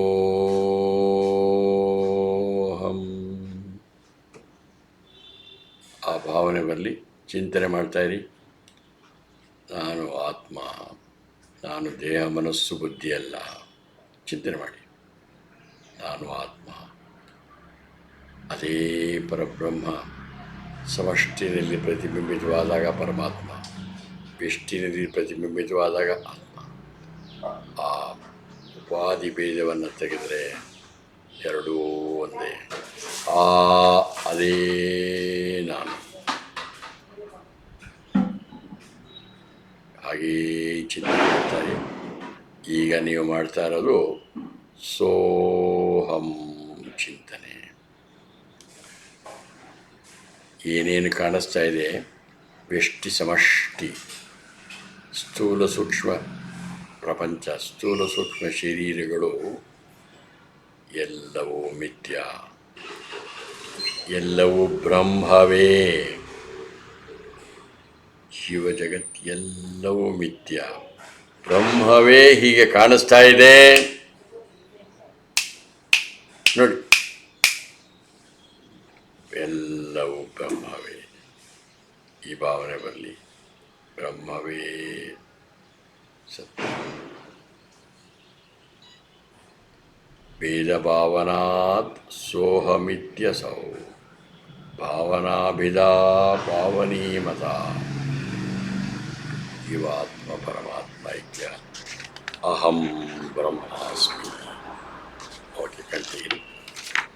ಈಗ ನೆಕ್ಸ್ಟು ಇನ್ನೊಂದು ಹೇಳ್ತಾರೆ ನೋಡಿ, 9ನೇ ಶ್ಲೋಕ. ಭಾವಶೂನ್ಯ ಸದ್ಭಾವ ಸುಸ್ಥಿತಿ. ಹೇಳಿ. ಭಾವಶೂನ್ಯ ಸದ್ಭಾವ ಸುಸ್ಥಿತಿ ಭಾವನಾ ಬಲಾತ್ ಭಕ್ತಿರುತ್ತಮ. ಭಾವನಾ ಬಲಾತ್ ಭಕ್ತಿರುತ್ತಮ. ಒಟ್ಟಿಗೆ ಭಾವಶೂನ್ಯ ಸದ್ಭಾವ ಸುಸ್ಥಿತಿ ಭಾವನಾ ಬಲಾತ್ ಭಕ್ತಿರುತ್ತಮ. ಈಗ ನೋಡಿ, ನಿಮಗೆ ಬಂತು. ಯಾವ ಪರಿಸ್ಥಿತಿನಲ್ಲಿದ್ದೀರಾ? ಸೋಹಂ ಅನ್ನೋ ಭಾವದಲ್ಲಿದ್ದೀರ. ಈ ಈ ಪರಿಸ್ಥಿತಿಯಲ್ಲಿ ನೀವಿರೋದು ಸದ್ಭಾವ ಸುಸ್ಥಿತಿಯಲ್ಲಿದ್ದೀರಾ. ನೀವು ಅಹಂ ಬ್ರಹ್ಮಾಸ್ಮಿ ಸ್ಥಿತಿಯಲ್ಲಿದ್ದೀರಾ. ಯಾವುದರಿಂದ? ಸೋಹಂ ಚಿಂತನೆಯಿಂದ ಆ ರೀತಿ ಇದ್ದಾರೆ. ಆವಾಗ ಇದನ್ನೇ ಮಾಡ್ತಾ ಮಾಡ್ತಾ ಮಾಡ್ತಾ ಮಾಡ್ತಾ ಮಾಡ್ತಾ ಮಾಡ್ತಾ ಮಾಡ್ತಾ ನಮಗೇನಾಗುತ್ತೆ, ಬೇರೆ ಎಲ್ಲ ಮನೋವೃತ್ತಿಗಳೆಲ್ಲ ಹೋಗಿ ಅದರಿಂದ ನಾವು ಮುಕ್ತರಾಗಿ ಹೇಗಿರ್ತೀವಿ, ಆ ಪರಬ್ರಹ್ಮನಲ್ಲೇ ನಿಷ್ಠೆ ಉಂಟಾಗುತ್ತೆ. ಸತ್ಸ್ವರೂಪ ಅಹಂ ಸಚ್ಚಿದಾನಂದ. ಯಾಕೆ ಹಿಂದಿನ ಶ್ಲೋಕದಲ್ಲಿ ನೋಡಿದ್ವು, ಸೋಹಂ ಅನ್ನೋ ಭಾವನದಲ್ಲಿ ಸ್ಥಿರವಾಗಿದ್ದೀರಿ. ಆಗಿಂದ ಏನಾಯಿತು, ಬೇರೆ ಭಾವನೆಗಳೆಲ್ಲ ಶೂನ್ಯವಾಯಿತು, ಅಂದರೆ ಮುಕ್ತರಾದಿರಿ. ನಾನು ದೇಹ, ನಾನು ಮನಸ್ಸು, ನಾನು ಬುದ್ಧ, ಜೀವ ಬೇರೆ, ಜಗತ್ ಬೇರೆ, ಈ ಬೇರೆ ಬೇರೆ ಬೇರೆ ಅನ್ನೋ ಭಾವನೆಗಳಿಂದ ಮುಕ್ತಿಯಾಗಿ ನನಗೆ ನನ್ನಲ್ಲಿ ನಾನು ನಿಂತಿದ್ದೀನಿ. ಇದು ಒಂದು ಸಾರಿ ಅನುಭವ ಆದಮೇಲೆ ಮತ್ತೆ ಚೇಂಜ್ ಆಗಲ್ಲ. ಇದಕ್ಕೆ ಹೇಳ್ತಾರೆ ಭಕ್ತಿ ಅಂತಾರೆ. ಭಕ್ತಿ ಉತ್ತಮ. ಇದೇ ಪರಮ ಭಕ್ತಿ. ಕರ್ಮ, ಭಕ್ತಿ, ಜ್ಞಾನ ಬೇರೆ ಬೇರೆ ಅಲ್ಲ. ನಿಜವಾದ ಅಂತಿಮ ಭಕ್ತಿ ಅಂದರೆ ನಾನು ಪರಬ್ರಹ್ಮನಲ್ಲಿ ಲೀನವಾಗೋದು. ಪರಬ್ರಹ್ಮನ ಆಗೋದಿಲ್ಲ, ಆಗೋದು ಅಂದರೆ ಬೇರೆ, ನಾನೆಲ್ಲ ಆಗ್ತೀನಿ. ಬಟ್ ಇಲ್ಲಿ ಏನು ಹೇಳ್ತಾರೆ, ನಾನು ಪರಬ್ರಹ್ಮ ಆಗೋದಿಲ್ಲ, ಅಜ್ಞಾನದಿಂದ ನಾನು ಈ ಉಪಾಧಿ ಅಂತ ತಿಳ್ಕೊಂಡಿದ್ದೆ. ಈಗ ನನ್ನ ಆ ಸೋಹಂ ಅನ್ನೋ ಭಾವನೆ, ಆ ಚಿಂತನೆ ಮಾಡ್ತಾ ಮಾಡ್ತಾ ಮಾಡ್ತಾ ಮಾಡ್ತಾ ಮಾಡ್ತಾ ನನ್ನ ಎಲ್ಲ ಮನೋವೃತ್ತಿಗಳಿಂದ ನಾನು ಮುಕ್ತನಾಗಿ, ನಾನು ದೇಹ ಮನಸ್ಸು ಬುದ್ಧಿ ಅನ್ನೋದರಿಂದ ಮುಕ್ತಿಯಾಗಿ ಏನು ಮಾಡೋದು, ನಾನು ಐಕ್ಯನಾಗಿದ್ದೀನಿ, ನನಗೆ ಆತ್ಮಾನುಭವ ಆಗಿದೆ, ಬ್ರಹ್ಮ. ಇದಕ್ಕೆ ಹೇಳ್ತಾರೆ ಇದೇ ಪರಮ ಭಕ್ತಿ. ಇದೇ ಪರಮ ಭಕ್ತಿ. ಭಕ್ತಿ ಅನ್ನೋದನ್ನು ನಾವು ತಪ್ಪು ಬರೀ ಹೂಗಳನ್ನು ಹಾಕೋದು, ಧೂಪ ದೀಪ ನೀಟಾಗಿ ಬಟ್ಟೆ ಗಿಟ್ಟು ಹಾಕೊಳ್ಳೋದು, ನಾಮ ವಿಭೂತಿ ನಾಮ ಇದು ಬಟ್ಟೆ ಎಷ್ಟು ಹೂವು ಹಾಕ್ತೀವಿ ಅದೆಲ್ಲ ಭಕ್ತಿ, ಎಷ್ಟು ಕಾಣಿಕೆ ಕೊಡ್ತೀನಿ ಅದೆಲ್ಲ ಭಕ್ತಿ. ಈ ಭಾವನೆ ಎಲ್ಲಿ ಬರುತ್ತೋ ಅವನೇ ಪರಮ ಭಕ್ತ. Will go to verse number 10, ಶ್ಲೋಕ 10ಕ್ಕೆ ಹೋಗುವ. ಹೃತ್ಸಲೇ ಮನಃ ಸ್ವಸ್ಥತಾ ಕ್ರಿಯಾ. ಹೇಳಿ. ಹೃತ್ಸಲೇ ಮನಃ ಸ್ವಸ್ಥತಾ ಕ್ರಿಯಾ ಭಕ್ತಿಯೋಗಬೋಧಾಶ್ಚ ನಿಶ್ಚಿತಂ. ಭಕ್ತಿಯೋಗಬೋಧಾಶ್ಚ ನಿಶ್ಚಿತಂ. ಒಟ್ಟಿಗೆ ಹೃತ್ಸಲೇ ಮನಃ ಸ್ವಸ್ಥತಾ ಕ್ರಿಯಾ ಭಕ್ತಿಯೋಗಬೋಧಾಶ್ಚ ನಿಶ್ಚಯಂ. ಇಲ್ಲಿ 3 ಯೋಗಗಳಿವೆ: ಕ್ರಿಯಾ, ಭಕ್ತಿ, ಬೋಧ. ಕ್ರಿಯಾ, ಭಕ್ತಿ, ಯೋಗ, ಈ 3 ಬದಲಾವಣೆಗಳಿವೆ. ಕ್ರಿಯಾ, ಭಕ್ತಿ, ಯೋಗ 3 ಇದೆ. ಇದರಲ್ಲಿ ಬೇರೆ ಇಲ್ಲ. ಏನಂತಾರೆ? ಕರ್ಮಯೋಗ, ಭಕ್ತಿಯೋಗ, ಜ್ಞಾನಯೋಗ ಬೇರೆ ಬೇರೆ ಅಲ್ಲ. ಇಲ್ಲಿ ಎಲ್ಲ ಯೋಗಗಳ ಉದ್ದೇಶ ಒಂದೇ. ಕರ್ಮಯೋಗ ಆಗಲಿ, ಭಕ್ತಿಯೋಗ ಆಗಲಿ, ಜ್ಞಾನವಾಗಲಿ, ಅದರ ಅಂತಿಮ ಉದ್ದೇಶ ಏನೋ? ಅಂತಿಮವಾಗಿ ಆತ್ಮಾನುಭವ, ಬ್ರಹ್ಮಾನುಭವ. ಏನು? ಸ್ವಸ್ಥತಾ ಹುತ್ಸಲೆ ಅಂತ. ಹುತ್ತಂತಂದರೆ ಹೃದಯ ಅಂತ. ಹೃದಯ ಅಂದರೆ ಈ ಪಂಪಿಂಗ್ ಹಾರ್ಟ್ ಅಲ್ಲ. ಪಂಪಿಂಗ್ ಹಾರ್ಟ್ ಅಂತಂದರೆ ಯಾರಿಗೋ ಒಬ್ಬನಿಗೆ ಹೇಳಿದಂತೆ ಒಬ್ಬರು ಚಿಕ್ಕ ವಯಸ್ಸಲ್ಲಿ ಹೇಳ್ತಾ ಇದ್ರು, ಏನ ನೀನು ಶುದ್ಧ ಅಯೋಗ್ಯ, ನೀನು ಎದೆ ಸೀಳಿದ್ರೆ 3 ಅಕ್ಷರ ಇಲ್ಲ ಅಂತ. ಓಹೋ, ಅದನ್ನೇ ಹೇಳಿ ಕೇಳಿ ಬೈತಾ ಇದ್ರು. ಈ ಮನಸ್ಸಿನಲ್ಲಿ ಬಹಳ ಇದಾಗ್ಬಿಟ್ಟಿತ್ತು ಅವನಿಗೆ. ಏನು ಹಿಂಗಾಗ್ಬಿಡ್ತಲ್ಲ ಎಲ್ಲ ನಿಂಗೆ ಅಂತಾರಲ್ಲ. ಕಡೆಗೆ ಯಾವುದೋ ಒಂದು ಸಂದರ್ಭದಲ್ಲಿ ಅವ್ರಿಗೆ ಒಂದು ಶಸ್ತ್ರಚಿಕಿತ್ಸೆ ಮಾಡಬೇಕಾಗಿತ್ತು, ಹೃದಯದ ಶಸ್ತ್ರಚಿಕಿತ್ಸೆ. ಅದೆಲ್ಲ ರೆಡಿ ಮಾಡಿದ ಮೇಲೆ ಡಾಕ್ಟ್ರುಗಳು ಕರ್ಕೊಂಡು ಹೋಗುವಾಗ ಆ ವೈದ್ಯರನ್ನು, ಶಸ್ತ್ರಚಿಕಿತ್ಸೆ ಯಾರು ಮಾಡ್ತಾಯಿದ್ರು ಅವ್ರು ನೀವು ಕೇಳಿದ್ದಂತೆ, ಡಾಕ್ಟ್ರೇ ನಮಗೂ ನಿಮ್ದೊಂದು ಸ್ವಲ್ಪ ಉಪಕಾರ ಆಗಬೇಕು. ಏನಪ್ಪ? ನೋಡಿ ದಯವಿಟ್ಟು ನಂಗೆ ಮಾಡಬೇಕು. ಹೇಳಿ ಏನು ಬೇಕು? ನೀವು ಇಲ್ಲಿ ಶಸ್ತ್ರಚಿಕಿತ್ಸೆ ಹಾರ್ಟ್ ಹೃದಯವನ್ನು ಮಾಡ್ತೀರಲ್ಲ, ಆ ಹೃದಯದಲ್ಲಿ ಏನಾದರೂ 3-4 ಅಕ್ಷರಗಳಿದೆಯಾ ನೋಡಿ. ಯಾಕೆಂದರೆ ನನಗೆಲ್ಲೋ ಎದೆ ಸೀಳಿದರೆ 3 ಅಕ್ಷರ ಇಲ್ಲ, ಎದೆ ಸೀಳಿದರೆ 3 ಅಕ್ಷರ ಇಲ್ಲ. ಅದಲ್ಲ, ಈ ಹೃದಯ ಅನ್ನೋದು ಈ ಪಂಪಿಂಗ್ ಹಾರ್ಟ್ ಅಲ್ಲ. ಅಲ್ಲೋ 3 ಅಕ್ಷರ ಅನ್ನೋದು ಅಲ್ಲಲ್ಲ. ನಿಜವಾದ ಹೃದಯ ಅಂದರೆ ಒಳಗಡೆ ನನ್ನಲ್ಲಿ ನನ್ನ ಮನಸ್ಸು ಒಳಗೆ ಸ್ಥಿರವಾಗೋದಕ್ಕೆ ಹೆಸರು ಹುತ್ಸ್ಥಲೇ ಮನಃ ಸ್ವಸ್ಥತಾ. ನನ್ನ ಮನಸ್ಸು ಒಳಗಡೆ, ಒಳಗಡೆ ಅಂದರೆ ಆತ್ಮನಲ್ಲಿ ನಿಲ್ಲೋದಕ್ಕೆ ಹೆಸರು. ಆದರೆ ಈ ನನ್ನ ಮನಸ್ಸನ್ನು ಒಳಗೆ ನಿಲ್ಲಿಸೋದೇ ಉದ್ದೇಶ. ಯಾವುದದ್ದು? ಕರ್ಮ, ಭಕ್ತಿ, ಜ್ಞಾನಯೋಗ. ಕ್ರಿಯಾ, ಭಕ್ತಿ, ಬೋಧ. ಕರ್ಮ ಭಕ್ತಿ ಯೋಗ ಒಂದಕ್ಕೊಂದಕ್ಕೆ ಬೇರೆ ಬೇರೆ ಅಲ್ಲ. ಕೆಲವರು ಹೇಳ್ತಾರೆ ನಾನು ಬರೀ ಕರ್ಮಯೋಗಿ, ನಾನು ಭಕ್ತಿಯೋಗಿ, ನಾನು ಜ್ಞಾನಯೋಗಿ. ಬೇರೆ ಬೇರೆ ಬೇರೆ ಬೇರೆ ಬೇರೆ ಬೇರೆ ಅಲ್ಲ ಅಲ್ಲ ಅಲ್ಲ ಅಲ್ಲ ಅಲ್ಲ. ಗುರುದೇವ್ ಚಾರ್ಟ್, BMI ಚಾರ್ಟ್ ಇದು. ಈಗ ಯಾವುದೋ ಒಂದು ಕಾಯಿಲೆ ಬಂದರೆ ಒಂದೊಂದು ಕಾಯಿಲೆ, ಒಂದೇ ಕಾಯಿಲೆ, ಒಂದೇ ಪೇಷಂಟ್ಸ್ಗೆ ಬೇರೆ ಬೇರೆ ಬೇರೆ ಬೇರೆ ಔಷಧಿಯನ್ನು ಕೊಡ್ತಾರೆ. ಒಬ್ಬೊಬ್ಬರಿಗೆ ಒಂದೊಂದು ಥರ. ಯಾಕೆಂದರೆ ಅವರ ದೇಹ ಇದರ ಅನುಭವದಲ್ಲಿ ಬೇರೆ ಬೇರೆ ಬೇರೆ ಬೇರೆ ರೀತಿ ಕೊಡ್ತಾರೆ. ಅದೇ ಅವ್ರಿಗೆ ಆ ಕಾಯಿಲೆ ನನಗೆ ಈ ಔಷಧಿ, ಆ ಕಾಯಿಲೆ ನನ್ನ ಕಾಯಿಲೆ ಒಂದೇ, ಆದ್ರೂ ಕೂಡ ಬೇರೆ ಬೇರೆ ಔಷಧಿ ಕೊಡ್ತಾರೆ. ಕಾರಣ ಅವರವರ ಮನೋಧರ್ಮ ಬೇರೆ ಬೇರೆ ಇರುತ್ತೆ. ಹಾಗೆ ಇಲ್ಲಿ ಕೆಲವರು ದೇಹ ಪ್ರಧಾನ, ನಾನೇ ದೇಹ, ಆ ದೇಹದ ಅಭಿಮಾನ, ಆ ರೀತಿ ಇರೋರಿಗೆ ಮೊಟ್ಟ ಮೊದಲನೇದಾಗಿ ಅವರಿಗೆ ಕರ್ಮಯೋಗವನ್ನು ಕೊಡ್ತಾರೆ. ಕರ್ಮಯೋಗ ಕೊಟ್ಟಾಗ, ಆದರೆ ಕರ್ಮಯೋಗಿ ಅವನು ಕರ್ಮ ಮಾಡೋವಾಗ ಆ ದೇವರಿಗೆ ಸಮರ್ಪಣೆ ಆಗ ಅಲ್ಲಿ ಮತ್ತೆ ಅದರಲ್ಲಿ ಭಕ್ತಿ ಬರಬೇಕಾ, ಅವನ ಬಗ್ಗೆ ತಿಳ್ಕೋಬೇಕಾ. ಆದ್ದರಿಂದ ಕರ್ಮಯೋಗಿಗೆ ಭಕ್ತಿಯೋಗನೂ ಬೇಕು, ಜ್ಞಾನಯೋಗನೂ ಬೇಕು. ಬಟ್ ಅವನ ದೇಹ ಪ್ರಧಾನವಾದ್ರಿಂದ ಅವನಿಗೆ ಕರ್ಮಯೋಗ ಪ್ರಧಾನ. ಇನ್ನು ಕೆಲವರು ಭಾವನಾತ್ಮಕ ವ್ಯಕ್ತಿಗಳಿರ್ತಾರೆ, ಎಮೋಷನಲ್ ಪೀಪಲ್. ಕೆಲವು ಹೆಂಗಸರು ಅಂತಾರೆ, ಹಾಗಲ್ಲ. ಕೆಲವರು ಗಂಡಸರು, Gurudev says you can decide male or female, there are some males in female anatomy and females in male anatomy ಅಂತ. ಯಾರು ಭಾವನಾತ್ಮಕ ವ್ಯಕ್ತಿಗಳಿರ್ತಾರೋ ಅವರಿಗೆ ಪಾತ್ ಆಫ್ ಡಿವೋಷನ್, ಭಕ್ತಿ ಮಾರ್ಗ. ಅವರು ಆ ಪರಮಾತ್ಮನ ನೋಡುವಾಗ ಕಣ್ಣಲ್ಲಿ ನೀರು ಬರುತ್ತೆ, ಆ ಭಾವನೆ ಬರುತ್ತೆ. ಆಗ ಆ ಭಕ್ತಿ ಮಾಡೋರು, ಅವ್ರಿಗೆ ಯಾರು ಎಮೋಷನಲ್ ಭಾವನಾತ್ಮಕ ವ್ಯಕ್ತಿಗಳು, ಅವರಿಗೆ ಭಕ್ತಿಯೋಗ ಪ್ರಧಾನ. ಆದರೆ ಅವರು ಕರ್ಮಯೋಗವನ್ನು ಮಾಡಬೇಕು, ಜ್ಞಾನಯೋಗವನ್ನು ಮಾಡಬೇಕು. ಆ ಪರಮಾತ್ಮನ ಬಗ್ಗೆ ತಿಳ್ಕೊಬೇಡವಾ ಅವರು? ಜ್ಞಾನಯೋಗ ಅವರು ರ್ಯಾಷನಲ್ ಇಂಟೆಲೆಕ್ಚುಯಲ್, ನಾನು ಭಾಳ ಬುದ್ಧಿವಂತ, ನಾನು ರ್ಯಾಷನಲ್, ನನಗೆ ಏನು ಓದಿದ್ದೀನಿ, ನಾನು ಐ ವಿಲ್ ಥಿಂಕ್, ನನಗೆ ಥಿಂಕ್ ಮಾಡಬೇಕಂತಂತಂದರೆ ಅವರಿಗೆ ಬುದ್ಧಿ ಪ್ರಧಾನವಾದ ವ್ಯಕ್ತಿ, ಅವರಿಗೆ ಜ್ಞಾನಯೋಗ ಹೆಚ್ಚು ಸೂಕ್ತ. ಆದರೆ ಕರ್ಮ ಮತ್ತು ಭಕ್ತಿಯನ್ನು ಮಾಡಲೇಬೇಕು. One without the other is not possible. ಮೂರು ಒಂದಕ್ಕೊಂದಕ್ಕೆ ಪೂರಕ. ಒಂದು ಹೆಚ್ಚು ಸೂಕ್ತವಾಗಬಹುದು, ಆದ್ರೂ ಕೂಡ ನನ್ನ ಮನಸ್ಸಿನ ಭಾವದ ಮೇಲೆ ಒಂದೊಂದು ಹೆಚ್ಚು ಅನುಕೂಲ, ಹೆಚ್ಚು ಸೂಕ್ತವಾಗಿರುತ್ತೆ. ಅದು ಪ್ರತಿಯೊಬ್ಬರೂ 3 ಯೋಗವನ್ನು ಮಾಡಲೇಬೇಕು. ಪೂಜ್ಯ ಗುರುದೇವ್ ಸೇಸ್ ಬೆಟ್ಟದ ಮೇಲಿದೆ, ಅಲ್ಲಿಗೆ 3 ದಾರಿಗಳಿಂದ ಹೋಗ್ತಾರೆ. ಹೋದ್ಮೇಲೆ ಇಲ್ಲಿ ಅಲ್ಲಿಂದ ಹೆಲಿಪ್ಯಾಡ್ನಲ್ಲಿ ಯು ವಿಲ್ ಬಿ ಸಕ್ಡ್ ಇನ್ ಅಂತ. ಕರ್ಮಯೋಗ, ಭಕ್ತಿಯೋಗ, ಜ್ಞಾನಯೋಗ ಇದು ಅವರವರ ಮನೋಧರ್ಮಕ್ಕೆ ಅನುಕೂಲವಾಗಿ ಹೆಚ್ಚು ಹೆಚ್ಚು ಸೂಕ್ತವಾಗಿರುತ್ತೆ. ಆದರೆ ಪ್ರತಿಯೊಬ್ಬರಿಗೂ ಮೂರು ಬೇಕು. ಇದರ ಮೂರರ ಉದ್ದೇಶ ಏನೋ,